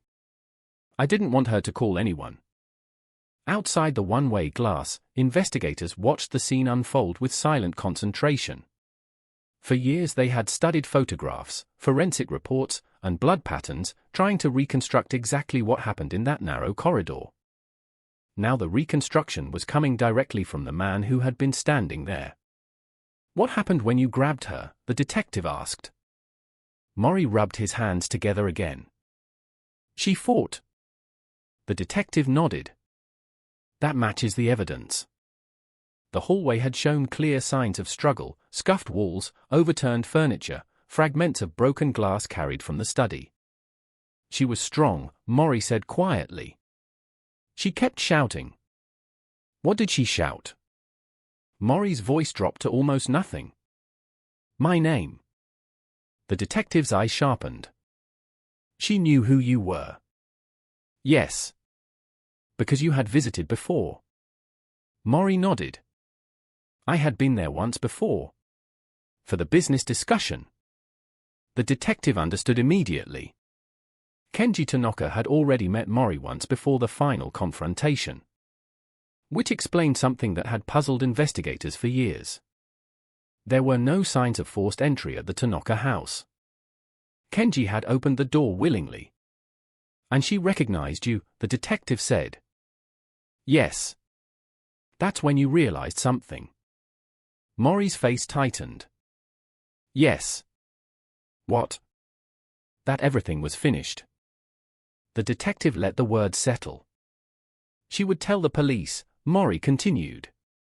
"She would tell them everything." "And what did you do?" Maury looked at the hallway photograph again. "The bloodstains." "The place where Aiko had fallen." His fingers trembled slightly. "I tried to stop her." "How?" Maury hesitated. The silence stretched long enough that the detective could hear the faint hum of the recording equipment. Finally Maury whispered. "I hit her." "With what?" "The lamp piece. The broken fragments from the study. The same shattered glass that investigators had photographed in 1999. "You brought it with you?" "No." "Then how did it get there?" Maury rubbed his face slowly. "It was in my hand." The detective understood. During the fight with Kenji, Maury had grabbed the lamp as a weapon. When Aiko appeared in the hallway, he was still holding part of it. "Did you intend to kill her?" "No." "Did you intend to kill Kenji?" "No." The detective didn't respond to that. Intent is a complicated thing in murder cases. Sometimes the line between panic and violence disappears in seconds. Outside the interrogation room, one of the investigators studied the crime scene diagram again. The blood patterns in the hallway had always suggested something chaotic: sudden movements, desperate resistance. Now Maury's words filled the empty spaces between those stains. "She fell," Maury said quietly. The detective asked the question he already knew the answer to. "Was she alive?" "Yes." "Did you call for help?" Maury shook his head. "No." "Why not?" "Because Kenji was still moving." The detective's eyes narrowed slightly. "You went back into the study?" Maury nodded. He was trying to get up. The room seemed colder now. "What happened then?" "I struck him again." "With the lamp?" "Yes." "How many times?" Maury didn't answer. The detective asked again. "How many times?" "I don't know." Outside the glass, investigators glanced at each other. The autopsy report from 1999 had documented multiple blunt force injuries to Kenji Tanaka's head. More than investigators originally believed necessary to cause death. In other words, rage. Inside the room, Maury's voice grew quieter. After that it was silent. The detective studied him carefully. "What did you do next?" "I stood there." "For how long?" "I don't know." The memory seemed foggy now. "I remember the rain, Maury said. Rain. Yes. I could hear it hitting the window. Outside. Falling over the quiet neighborhood. Over the Tanaka house. Over the city that had no idea what had just happened inside one small study. And then, the detective asked. I went into the kitchen. The glass. Maury nodded. I was thirsty. The detail sounded disturbingly ordinary. 2 people lay dying in the house. And Maury had walked calmly into the kitchen. I drank water. The detective looked at the crime scene photo again. 2 glasses on the counter. Why were there 2 glasses? Maury blinked. Kenji had poured one earlier. For you? Yes. The detective wrote something briefly in his notebook. And the second glass? Maury looked confused. I didn't use it. The detective made another note. That detail might matter later. Because the crime scene had always shown 2 glasses positioned across from each other, as if 2 people had been sitting down together. Perhaps Kenji had prepared one for Maury and another for himself. A normal conversation. A quiet meeting. A moment that ended in violence. What happened after you drank the water? The detective asked. Maury exhaled slowly. I realized what I had done. The weight of the sentence seemed to settle on his shoulders. What did you do then? I wiped the glass. The detective's eyes lifted. But you missed the fingerprint. Maury gave a faint, almost bitter smile. Yes. Then what? I left. Through the back door. Yes. The garden. Yes. The detective tapped the photograph of the soil print again. The shoe print. Maury nodded. I ran. Outside the interrogation room, the investigators felt something shift. For 24 years, the Tanaka murders had been a puzzle made entirely of physical evidence. Now the pieces had voices. But one question still remained. The detective leaned forward slightly. You left 2 people dying in that house. Maury didn't respond. You walked away. Yes. Did you know their daughter wasn't home? Maury's head lifted quickly. What? The detective watched his reaction carefully. Haruka Tanaka, he said. Their daughter. She was at a sleepover that night. Maury stared at him. For the first time since the interrogation began, genuine shock crossed his face. I didn't know that. The detective believed him. Because the reaction was immediate. Raw. Uncontrolled. You thought she was inside the house, the detective said. Yes. Did you search for her? No. Why not? Maury's voice cracked slightly. I just wanted to leave. Outside the interrogation room, one investigator whispered to another. He thought there were 3 victims. Inside the room, the detective sat back slowly. For years, people in Tokyo had wondered what kind of monster could kill a family in their home. Now the answer was sitting across the table. Not a professional killer. Not a serial murderer. Just a desperate man who had made a catastrophic decision and spent the next 24 years pretending it never happened. But the detective knew something else. The story wasn't finished yet. Because one question from the original investigation still had no answer. The detective looked back at Maury. There's one thing that still doesn't make sense. Maury said nothing. In the kitchen, the detective continued. There were 2 glasses. Yes. One half full. Yes. The other completely empty. Maury frowned slightly. I told you I didn't drink from it. The detective tapped the photo again. But someone did. The room fell silent. Because for the first time since Maury began speaking, the story of that night no longer seemed complete. The room seemed to contract around the photograph of the kitchen counter. 2 glasses. One half filled with water. The other completely empty. For 24 years it had been a small detail in the evidence file, something investigators had noted but never fully understood. At the time, detectives assumed it was simple. Kenji Tanaka poured water for himself and for a guest.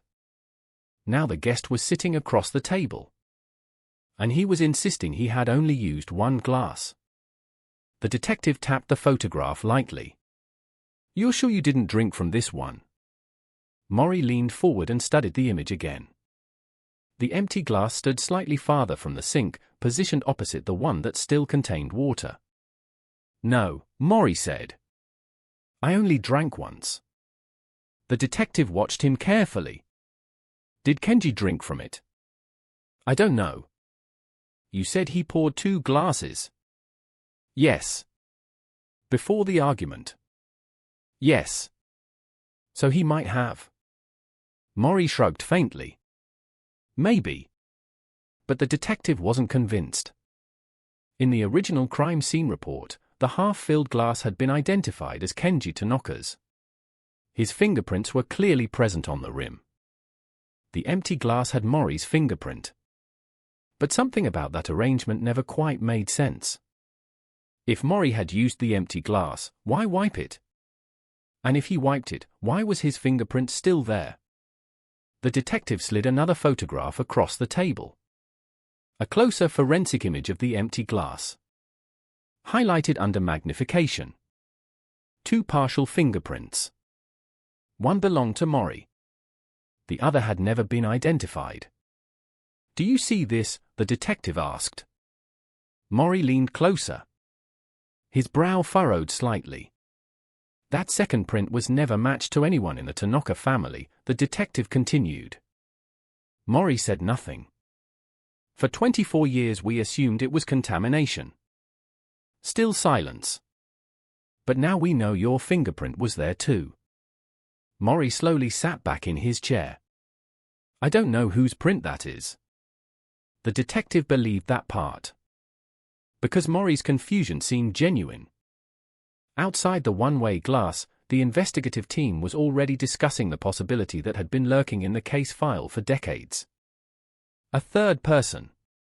Not necessarily involved in the murders, but present in the house that night. Inside the interrogation room, the detective asked carefully, "When you were in the kitchen, did you see anyone else?" Mori shook his head immediately. "No."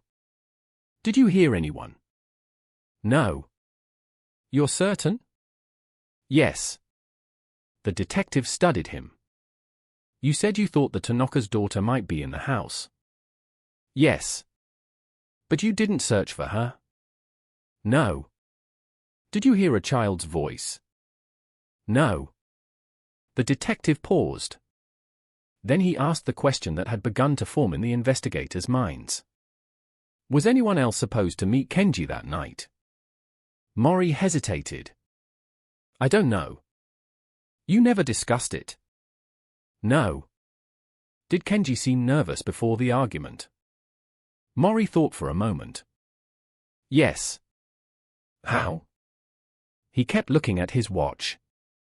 The detective's pen stopped moving. "His watch?" "Yes." "Why?" "I don't know." The detective leaned back slightly. "Did he say he was expecting someone?" Mori frowned. "Maybe." The room went quiet again. "What do you mean, maybe?" the detective asked. Mori rubbed his temples slowly, trying to drag the memory out of the fog of 2 decades. "I think he said something." "What?" "About someone coming later." Outside the interrogation room, investigators exchanged quick looks. "Who?" the detective asked. Mori shook his head. "I don't remember." "Try." The word came gently. Mori closed his eyes. The study. The argument. Kenji shouting. The rain outside. Somewhere in that memory was a conversation he had never thought about again. "I remember he checked his watch," Mori said slowly. And then he said something like, "This won't take long." Before the fight. Yes. And you assumed he meant your discussion. Yes. But now you think it might have meant something else. Mori nodded faintly. The detective felt the investigation shift again. Because if Kenji Tanaka had been expecting another visitor that night, then the timeline of the murders might not be as simple as everyone believed. The detective opened the file again and pulled out an old witness statement. "Do you remember leaving the house?" "Yes." "Did you see anyone on the street?" Mori shook his head. "No." "Did you see any cars?" "No." "Lights in nearby houses?" "No." "You ran straight home?" "Yes." "And you never came back?" "No." The detective nodded slowly. That matched the evidence. But it didn't explain the second fingerprint. Or Kenji's nervous glances at his watch. Or the strange detail investigators had discovered earlier that week while re-examining the original police logs. At 12:42 a.m., a neighbor 2 houses away had reported hearing a car door slam. At the time, detectives dismissed it. In Tokyo, cars came and went constantly. But now that detail felt different. Because according to Mori's timeline, he had already fled the house by then. Which meant someone else might have arrived after the murders. The detective decided not to reveal that yet. Instead, he asked another question. "When you left the house, what condition were the victims in?" Mori's face tightened again. Kenji wasn't moving. And Aiko? Breathing. The detective felt the weight of that answer settle into the room. "You're sure?" "Yes." "Did you check?" "No." "You just assumed." Mori nodded. Outside the interrogation room, one of the investigators whispered. "That matches the autopsy. Aiko Tanaka had likely survived several minutes after the attack. Long enough that someone arriving shortly afterward might have found her alive." Inside the room, the detective studied Mori carefully. "Did you lock the door when you left?" "No." "Did you take anything from the house?" "No." "Documents?" "Money?" "No." "So the money you argued about was already gone?" The detective nodded slowly. That part of Mori's story matched the financial records investigators had uncovered. The missing 40 million yen had never been recovered. But that wasn't the most important question anymore. The detective slid the photograph of the 2 glasses back toward Mori. "You're telling me you drank from only 1 glass?" "Yes." "And you wiped it?" "Yes." "But you left your fingerprint?" "Yes." The detective tapped the second fingerprint again. "Then someone else touched this glass." Mori stared at it. The room remained silent for nearly a full minute. Then Mori said something that made the detective's pen stop completely. "What if they came while I was still there?" The detective looked up. "What do you mean?" Mori's voice had grown quieter again. "What if someone arrived before I left?" The possibility hung in the air like a shadow. Outside the glass, investigators froze. Because that idea changed everything. If another person had entered the house during the argument, they might have witnessed the violence. Or worse, they might have been involved in it. Inside the interrogation room, the detective leaned forward slowly. "Did you hear the door?" Mori shook his head. "No." "Did you hear footsteps?" "No." "Then why do you think someone might have come?" Mori looked at the photograph again. The empty glass. The unknown fingerprint. "I don't know," he said. "But that glass." His voice trailed off. "I didn't touch it." The detective closed the evidence folder slowly.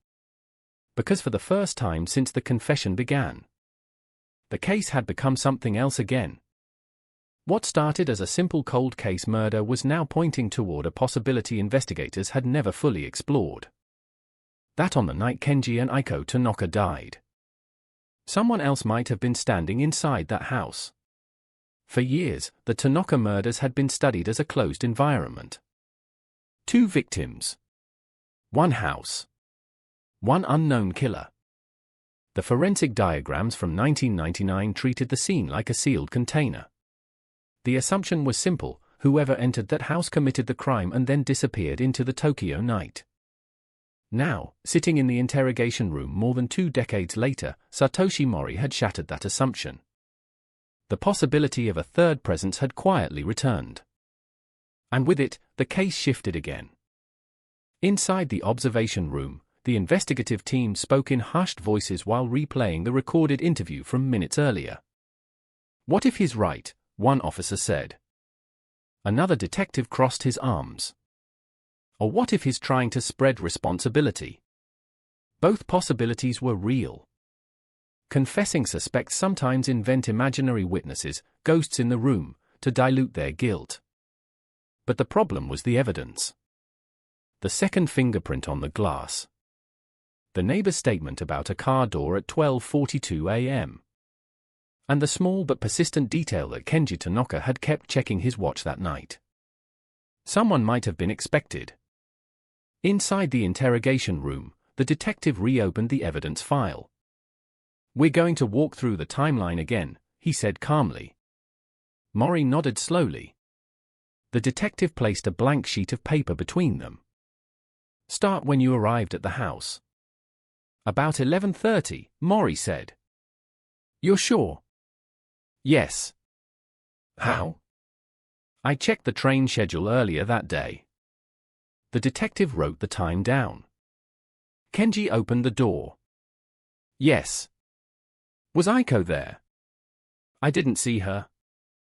"Did Kenji say where she was?" "No." The detective nodded. "That matches the evidence. She was upstairs at the time." Mori's eyes lowered slightly. The detective continued. "You sat in the kitchen?" "Yes." "He poured water?" "Yes." "2 glasses?" "Yes." "You began discussing the money?" "Yes." "How long did that conversation last?" Mori thought for a moment. "Maybe 15 minutes. Did anyone interrupt?" "No." "Did the phone ring?" "No." "Did Kenji receive any messages?" Mori shook his head. "No." The detective wrote quietly. Then he went into the study. "Yes." "To retrieve documents?" "Yes." "You followed him?" "Yes." And the argument began. Mori nodded. The detective's pen stopped. "What time was that?" "I don't know." "Guess." "Maybe midnight." That estimate aligned roughly with the forensic timeline established in 1999. Kenji threatened to call the police. "Yes." "You struck him?" "Yes." "Then Aiko came into the hallway?" "Yes." "You attacked her?" Mori closed his eyes briefly. "Yes." The detective wrote a few more notes. "Then you returned to the study?" "Yes." "You struck Kenji again?" "Yes." The room grew quiet again. "What time did you leave the house?" the detective asked. Mori thought carefully. "Maybe 12:20. The detective's eyes lifted slowly. "Are you sure?" "No." "Could it have been later?" "Yes." "How much later?" "I don't know." The detective leaned back in his chair. Because the neighbor's report of the car door had occurred at 12:42 a.m. Which meant there was a 20-minute window where someone else might have arrived while Mori was still inside. The detective decided to push the idea further. "When you were in the kitchen drinking water," he said, "did you hear anything outside?" Mori frowned. "Maybe." "What?" A car. The observation room went silent. What kind of sound? The detective asked carefully. A door closing. When? While I was in the kitchen. Before you left. Yes. The detective wrote quickly. Did you look outside? No. Why not?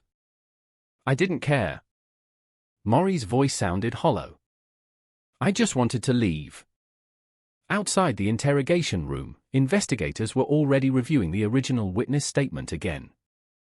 The neighbor who reported the car door had described hearing it only once. Not an engine starting. Just a door shutting. Which suggested someone arriving, not leaving. Inside the interrogation room, the detective asked another question. Did Kenji ever mention a meeting that night? Maury hesitated again. I told you maybe. What exactly did he say? Maury rubbed his forehead slowly. He said something like, I'll deal with you first. The detective's pen stopped again. You're sure? Yes. And he checked his watch. Yes. Multiple times. Yes. The detective leaned back slowly. Because that sentence, I'll deal with you first, sounded very different now. As if Kenji Tanaka had two problems scheduled for that night. One of them was Satoshi Mori. The other remained unknown.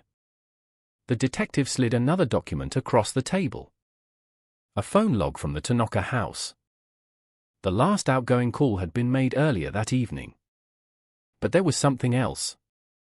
At 11:48 p.m., an incoming call had reached the house. The conversation lasted only 30 seconds. Investigators in 1999 had never traced it successfully. Do you know who called the house at 11:48? The detective asked. Mori looked at the document. No. Did Kenji answer the phone while you were there? I don't remember. Could it have happened before you arrived? Yes. The detective nodded slowly. That call had always been a loose thread. Now it might matter more than ever. Outside the room, the investigative team began cross-referencing the old phone number again using modern databases. Technology had changed dramatically since 1999. Records that were once impossible to trace might now reveal something new.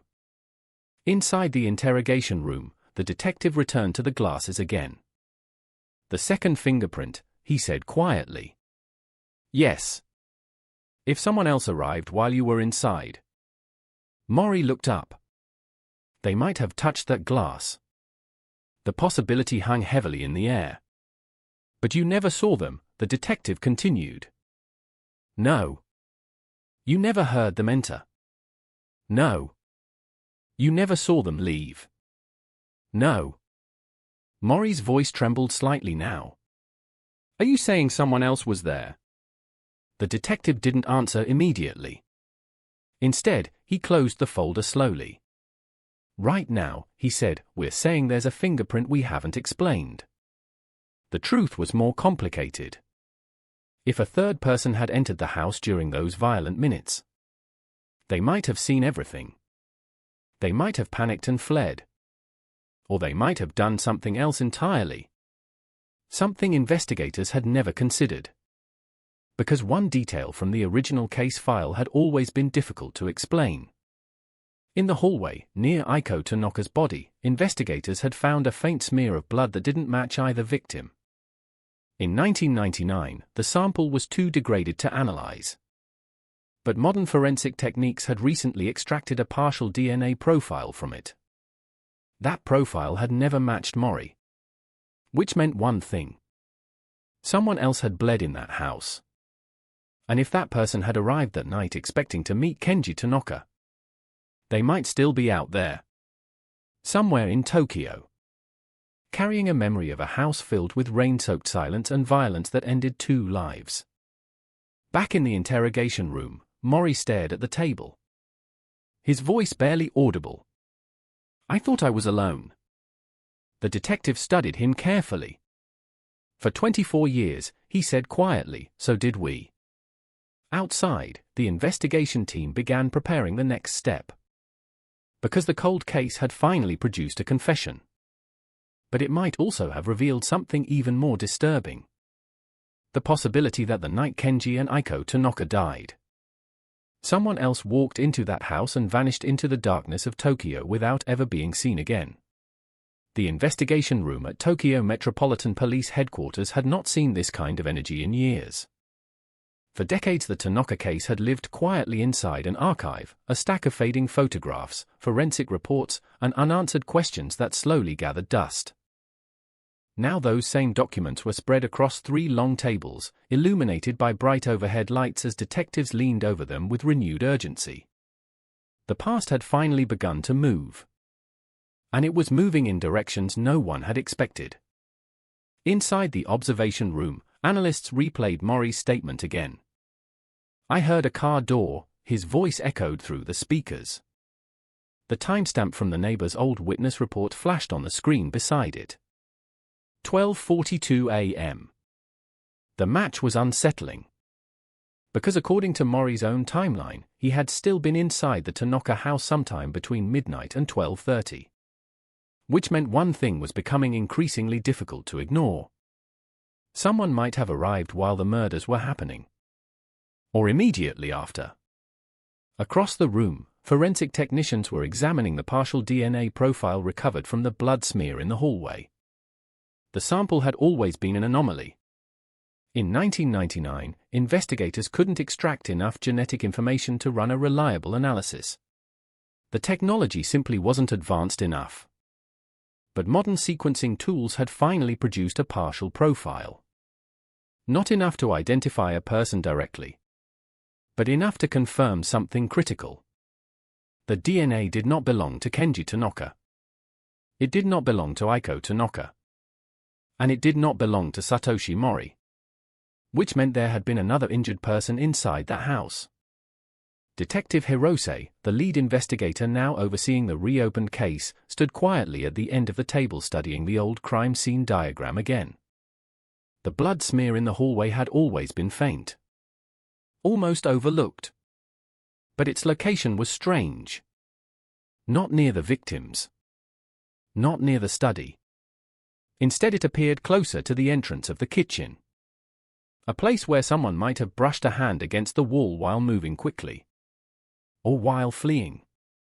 "Run the profile again," Hirose said. The technician nodded. "We already did." Same result. No match in the national database. Nothing. Hirose exhaled slowly. 24 years ago, the Tanaka murders looked like a sealed room mystery. Now they looked more like a crowded hallway where someone had slipped out unnoticed. Across the room, another team was working on the old phone number from the 11:48 p.m. call to the Tanaka residence. The number had been nearly impossible to trace in 1999. But telecommunications archives had improved dramatically. Digital records from defunct service providers had been preserved in massive storage systems that investigators could now access. After several hours of cross-referencing, one analyst looked up. "I think we found it." The room grew quiet. The phone number had been registered to a prepaid mobile device purchased 2 weeks before the murders. The buyer's name on the registration form meant nothing, a likely alias. But the location where the phone was purchased did matter. A small electronics shop in Shibuya. Surveillance cameras inside that store had long since been erased. But purchase records still existed. The phone had been bought with cash. However, one small detail stood out. The receipt included a second item purchased at the same time. A pager. A relic of the late 1990s. Back then, many business professionals still used them. Hirose stared at the receipt. "Who used pagers connected to this phone number?" he asked. Another analyst began digging through archived service records. Minutes passed. Then the analyst looked up again. "There's a match." The room leaned closer. The pager had been registered to a corporate account belonging to a financial consulting firm. And one of the employees connected to that account had a familiar name. Kenji Tanaka. The room fell silent, which meant the phone that called the Tanaka house at 11:48 p.m. was likely connected to someone already in Kenji's professional circle. Someone he might have expected that night. Hirose rubbed his chin slowly. Find everyone who worked with Tanaka in 1999. Within minutes the investigation board began filling with names. Clients. Partners. Assistants. Dozens of potential connections. Most were ordinary professionals who had long since moved on with their lives. But one name immediately caught Hirose's attention. A man named Daikai Kuroda. In 1999, Kuroda had been a junior financial advisor working under Kenji Tanaka's supervision. He had left the firm suddenly just 1 month after the murders. At the time, no one considered it suspicious. Employees changed jobs frequently. But the timing now felt uncomfortable. Hirose asked for more information. Within minutes another analyst returned with the employment file. Kuroda had been disciplined internally in early November 1999 for irregularities in several client accounts. The investigation was still ongoing when the Tanakas were killed. And 2 days after the murders, Kuroda resigned. The room grew colder. Because the financial irregularities described in the file looked eerily similar to the shell company transactions Mori had just confessed to organizing. Which raised a new question. Was Mori the only person involved in the fraud? Or had someone inside Tanaka's own office been working with him? Hirose looked back at the crime scene diagram again. 2 glasses in the kitchen. Kenji checking his watch. The mysterious phone call. And now a colleague whose career was collapsing at the exact moment the murders happened. Across the building, Mori still sat in the interrogation room. His shoulders looked heavier now. The confession had drained him. But the detective returned with another folder. There's something else we need to talk about, he said. Mori looked up slowly. What? The detective placed a photograph on the table. A copy of the receipt for the prepaid phone and pager. Do you recognize this? Mori studied it carefully. No. Do you know a man named Daikai Kuroda? The reaction was immediate. Mori's eyes widened slightly. The detective noticed. You do. Mori looked down. He worked with Tanaka. Yes. Did you ever meet him? Once. The detective leaned forward. When? About a week before the argument. Where? A cafe. Why? Mori hesitated. Then he said quietly. He wanted a share. The detective's pen froze. A share of what? The money. The room felt suddenly smaller. So Kuroda knew about the shell company. Yes. And he wanted in. Yes. Did Tanaka know? No. The detective stared at him. Are you sure? Mori nodded slowly. Kuroda said Tanaka was becoming suspicious. The detective tapped the table lightly. Did Kuroda know you were going to Tanaka's house that night? Mori shook his head. No. But his voice lacked certainty. The detective slid another photograph across the table. A recent image of Daikai Kuroda taken from a corporate website. Mori stared at it. Then he whispered something that made the detective's heart rate spike. I think that's the car. The detective leaned forward. What car? The one I heard. The room went silent.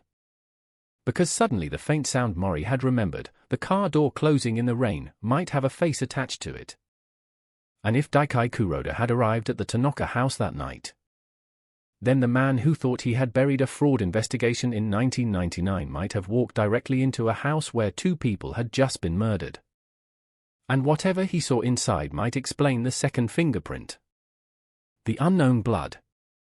And the shadow that had been hiding inside the Tanaka cold case all along. The rain returned to Tokyo that night. Not the violent kind that batters the city, but the slow, steady rain that drips from rooftops and turns the streets into mirrors of neon light. It was the same kind of rain that had fallen on November 17, 1999, the night Kenji and Aiko Tanaka died inside their quiet Setagaya home. Inside Tokyo Metropolitan Police Headquarters, the reopened case had reached a point no one expected when the fingerprint first appeared in the database. The confession was already secured. Satoshi Mori had admitted entering the house, striking Kenji Tanaka in the study, attacking Aiko Tanaka in the hallway, and fleeing into the night believing he had left 2 people dying behind him. For the first time in 24 years, the murders were no longer a mystery. But the case was not finished. Because the deeper investigators looked, the clearer it became that Mori's violence might not have been the final chapter of that night. Detective Hirose stood at the investigation board staring at the photograph of Daikai Kuroda. The man was older now. His corporate portrait showed a polished executive in his early 50s, wearing a tailored suit and a carefully controlled smile. According to current records, he worked as a financial consultant for an investment firm in Yokohama. A successful life. A respectable career. A man who had quietly disappeared from the original investigation within days of the murders. And a man who, according to Mori's statement, had known about the fraudulent shell company moving money through Kenji Tanaka's accounts. The pieces were aligning in ways that made the old case feel suddenly incomplete. Across the room, an investigator finished reviewing Kuroda's historical address records. In 1999, the officer said he owned a compact sedan. Hirose looked up. What model? The officer checked the file again. A dark blue Nissan. The room fell silent. Because the neighbor who reported hearing the car door slam at 12:42 a.m. had also mentioned something else in her original statement, a brief glimpse of a dark-colored sedan parked along the street. At the time, detectives dismissed it. Tokyo neighborhoods are full of parked cars. But now the detail returned like a ghost from the past. Hirose closed the file slowly. Bring him in. The next morning, Daikai Kuroda arrived at the police station voluntarily. He walked into the building with the calm confidence of a man who believed the worst events of his life had long ago faded into history. Kuroda was composed, polite, and impeccably dressed. He shook hands with the investigators as if attending a business meeting. I understand you're reopening an old case, he said. Yes, Hirose replied. The Tanaka murders. Kuroda's expression shifted slightly. Kenji Tanaka was my supervisor many years ago. We know. And you'd like to ask about him? Yes. Kuroda nodded calmly. I'll help however I can. Inside the interrogation room, the conversation began quietly. Hirose placed a photograph of Kenji Tanaka on the table. You worked with him in 1999. Yes. For how long? 3 years. How would you describe your relationship? Professional. Hirose slid another document forward. An internal disciplinary report describing the financial irregularities discovered weeks before the murders. Kuroda glanced at it briefly. That investigation was never completed. No, Hirose said. It wasn't. Kuroda folded his hands. I resigned shortly afterward. Yes, Hirose replied. You resigned 2 days after the murders. A flicker of discomfort crossed Kuroda's face. That was coincidence. Hirose didn't respond. Instead, he placed another photograph on the table. The image of the Tanaka kitchen. 2 glasses on the counter. Kuroda looked at it. Then he looked back up. I've seen these photos before. In the news. Hirose nodded slowly. You arrived at the house that night. The sentence landed quietly but firmly. Kuroda blinked. No. Hirose slid the witness statement across the table. The neighbor heard a car door at 12:42 a.m. That doesn't mean it was me. Hirose slid another document forward. Vehicle registration records. You owned a dark blue Nissan sedan. Kuroda leaned back slightly. That's correct. And you visited Tanaka's house that night? No. Hirose waited. Silence stretched between them. Then he placed one final item on the table. The forensic photograph of the second fingerprint from the kitchen glass. This fingerprint does not belong to Mori. Kuroda stared at it. And it does not belong to either victim. Still silence. Hirose spoke again. We also recovered a partial DNA profile from blood in the hallway. Kuroda's posture stiffened. And it does not match Mori. The room felt colder now. Hirose leaned forward slightly. You arrived at the Tanaka house after the murders began. Kuroda shook his head. No. You entered the kitchen. No. You saw the bodies. No. Hirose slid another photograph across the table. The crime scene image of the hallway. The faint smear of blood on the wall. You were injured that night. Kuroda's breathing slowed. You cut your hand when you touched this wall. No. You saw what Mori had done. No. Hirose let the silence grow longer. Then he said something that changed the tone of the entire room. Satoshi Mori already told us. Kuroda looked up quickly. Hirose watched the reaction carefully. He said he heard your car. The words hung there. Kuroda's calm began to fracture. He didn't see you, Hirose continued. But he heard you. Still no response. You arrived expecting a meeting with Kenji Tanaka. Kuroda's voice came out lower now. I didn't kill anyone. Hirose nodded slowly. That's not what we're asking. Another long pause filled the room. Finally Kuroda whispered. I didn't know it would happen. Hirose didn't move. You went inside, he said quietly. Kuroda closed his eyes. The door was open. The confession began slowly. I called his name. No one spoke. I saw the study first. His voice trembled slightly now. Kenji was on the floor. And Aiko? Hirose asked. In the hallway. Alive? Barely. The investigators listening from the observation room held their breath. What did you do? Hirose asked. Kuroda's eyes opened again. I panicked. Why? Because I knew what it looked like. You were part of the fraud. Kuroda nodded slowly. If the police arrived, you'd be blamed too. Yes. Hirose pointed to the kitchen photograph. You drank water. Kuroda looked at it. Yes. You touched the glass. Yes. And the blood. I slipped. His voice cracked slightly. My hand hit the wall. Hirose leaned back. And then? I left. You didn't call for help. No. You didn't call an ambulance. No. You left 2 people dying in that house. Kuroda stared at the table. Yes. The room went silent. Because suddenly the entire truth of the Tanaka case had finally come into focus. Not one man. But 2. One who committed the violence. And another who walked into the aftermath and chose to disappear. Years later, the story would appear in newspapers across Japan.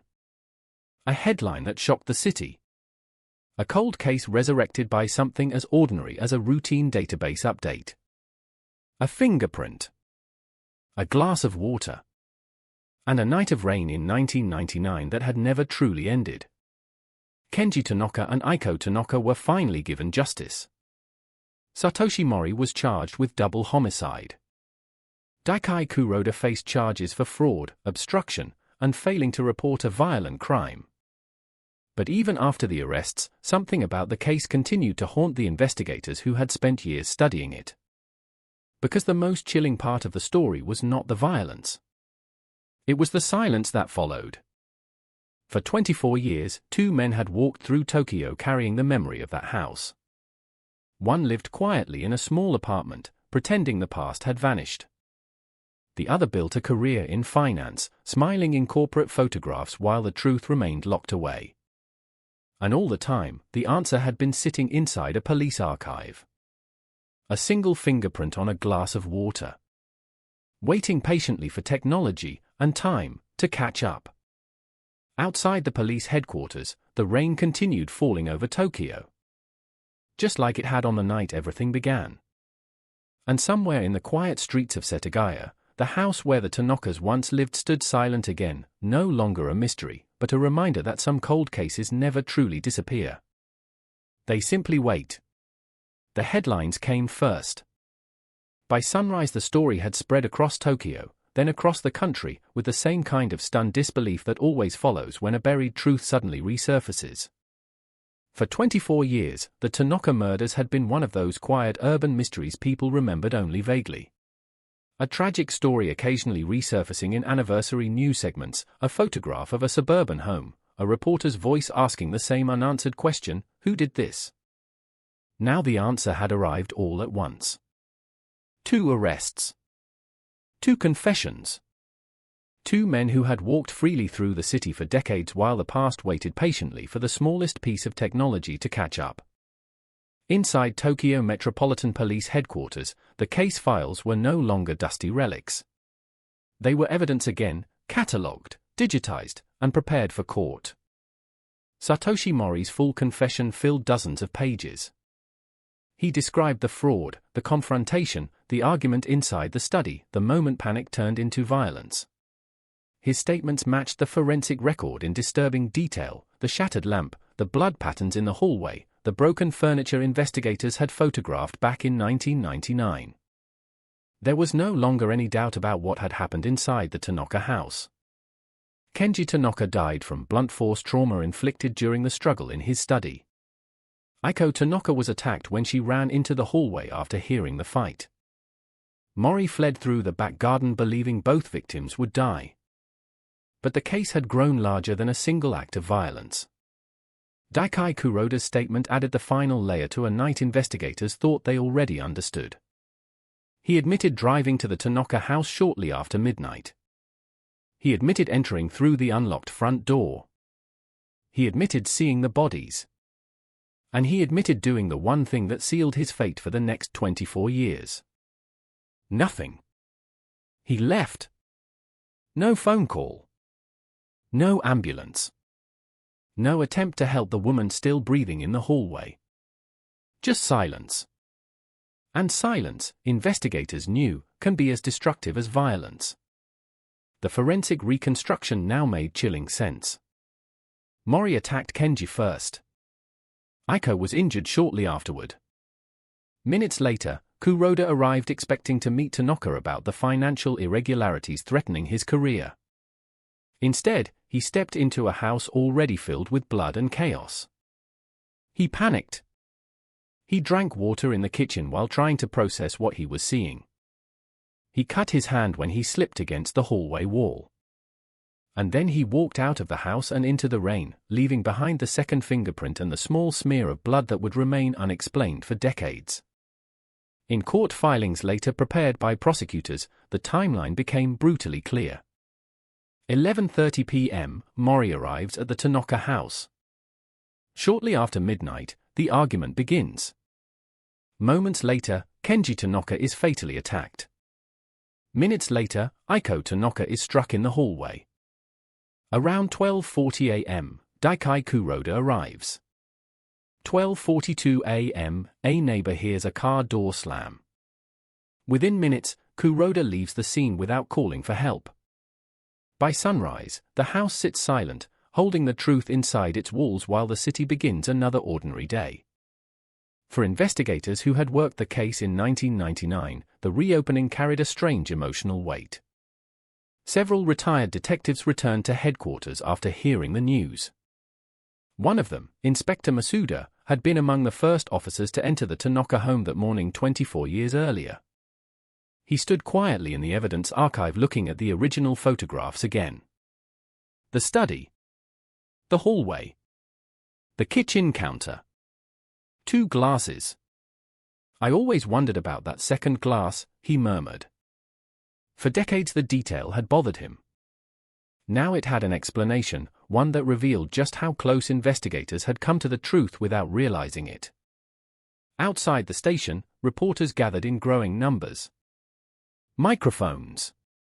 Cameras. Flashing lights. The story had everything the public found impossible to ignore. A brutal double murder. A financial conspiracy. 2 men connected by greed and silence. And the astonishing fact that the case had been solved not by a new witness or confession, but by something as ordinary as a database update. Inside the interrogation wing, Mori sat alone in a holding cell. For the first time in years, the rhythm of his life had stopped completely. No train rides. No warehouse shifts. No quiet apartment where the past could remain locked away. Just for grey walls and the echo of memories he had finally spoken aloud. Down the hall, Kuroda sat in another room with his attorney. His polished composure had vanished during the final hours of questioning. Because the truth had followed him for 24 years, and now it had caught up. But the most powerful moment came later that afternoon. Haruka Tanaka walked into the building. The little girl who had slept at a friend's house the night her parents were killed was no longer a child. She was 32 years old now. She had spent most of her life carrying a question that never had an answer. Until that morning. Detective Hirose met her quietly in a private office. There were no cameras. No reporters. Just a long conversation about things that should have been explained decades earlier. When he finished describing what happened inside the house, Haruka sat in silence for a long time. Her eyes eventually moved to the photograph resting on the desk. The family picture investigators had shown Mori during the interrogation. Her parents smiling in front of their home. Did they suffer? She asked softly. Hirose answered honestly. It happened quickly. She nodded. The tears came quietly, but they came with something else too, something many families of cold case victims never receive. Closure. Outside, the rain had finally stopped. The streets of Tokyo began drying under the late afternoon light, and life continued the way it always does in a city that rarely pauses. But somewhere deep inside police headquarters, a case file that had once been labeled unsolved was finally closed. Not with mystery. Not with speculation. But with the quiet certainty of truth uncovered after 24 long years. And all because a computer system, running a routine update on an old fingerprint, had reached back through time and found the smallest piece of evidence waiting patiently in the dark. The court hearings began months later. By then the story had already burned through headlines, television specials, and late-night talk shows across Japan. But inside the courtroom, the noise of the outside world faded into something quieter, something colder.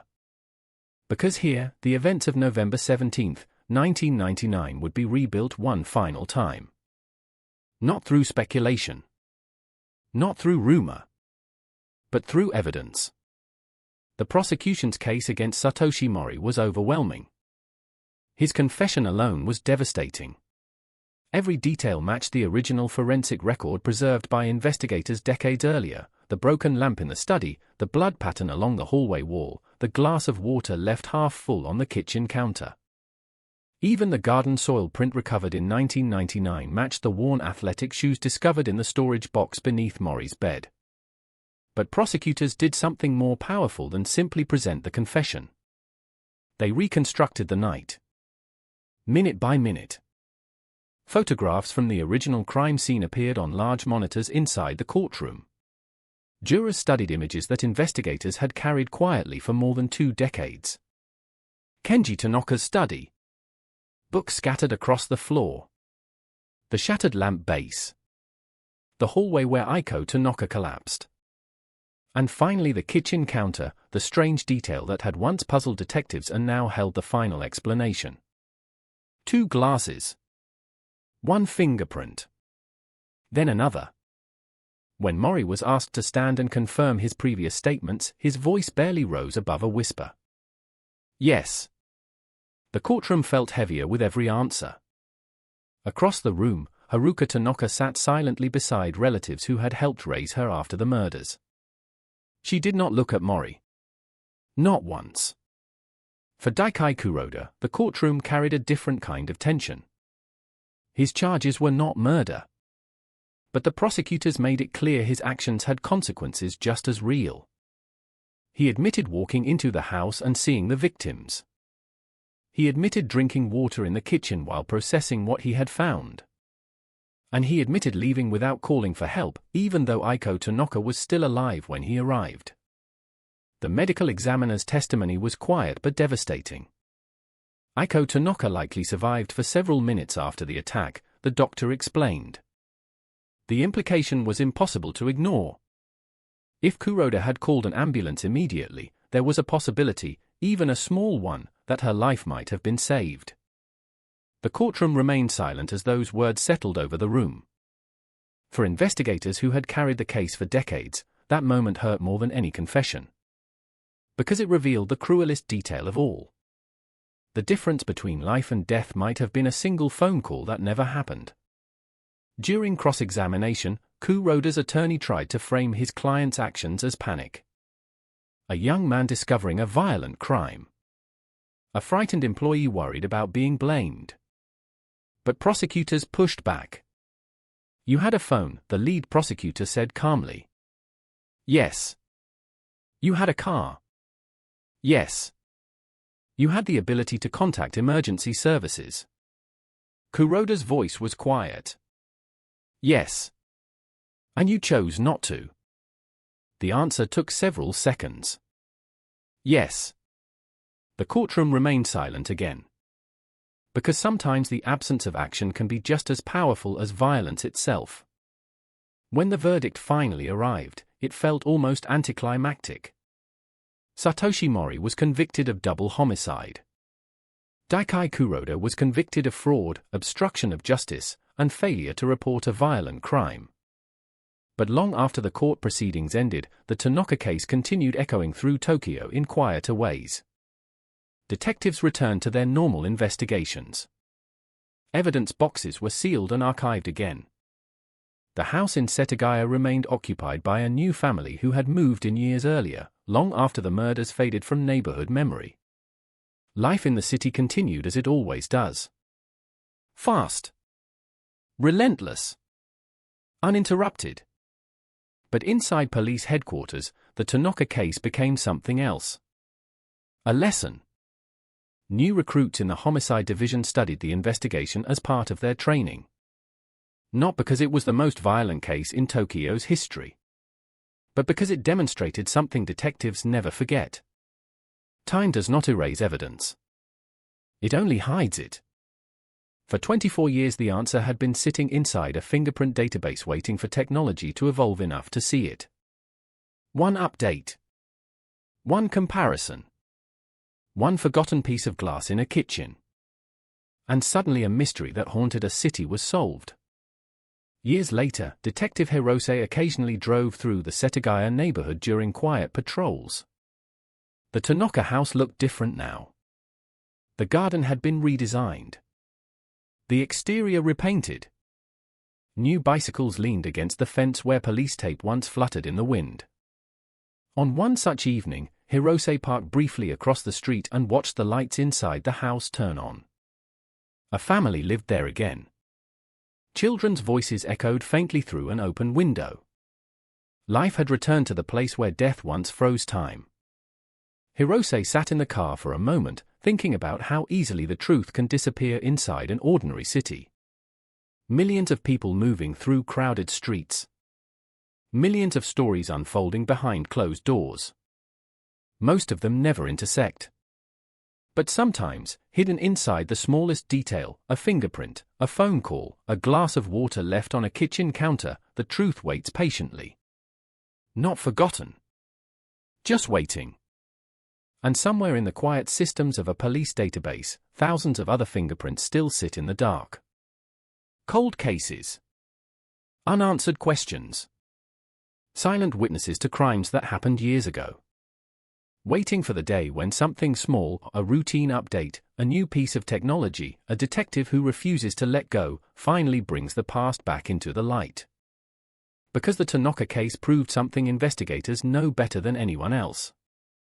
No matter how many years pass, some truths refuse to stay buried forever.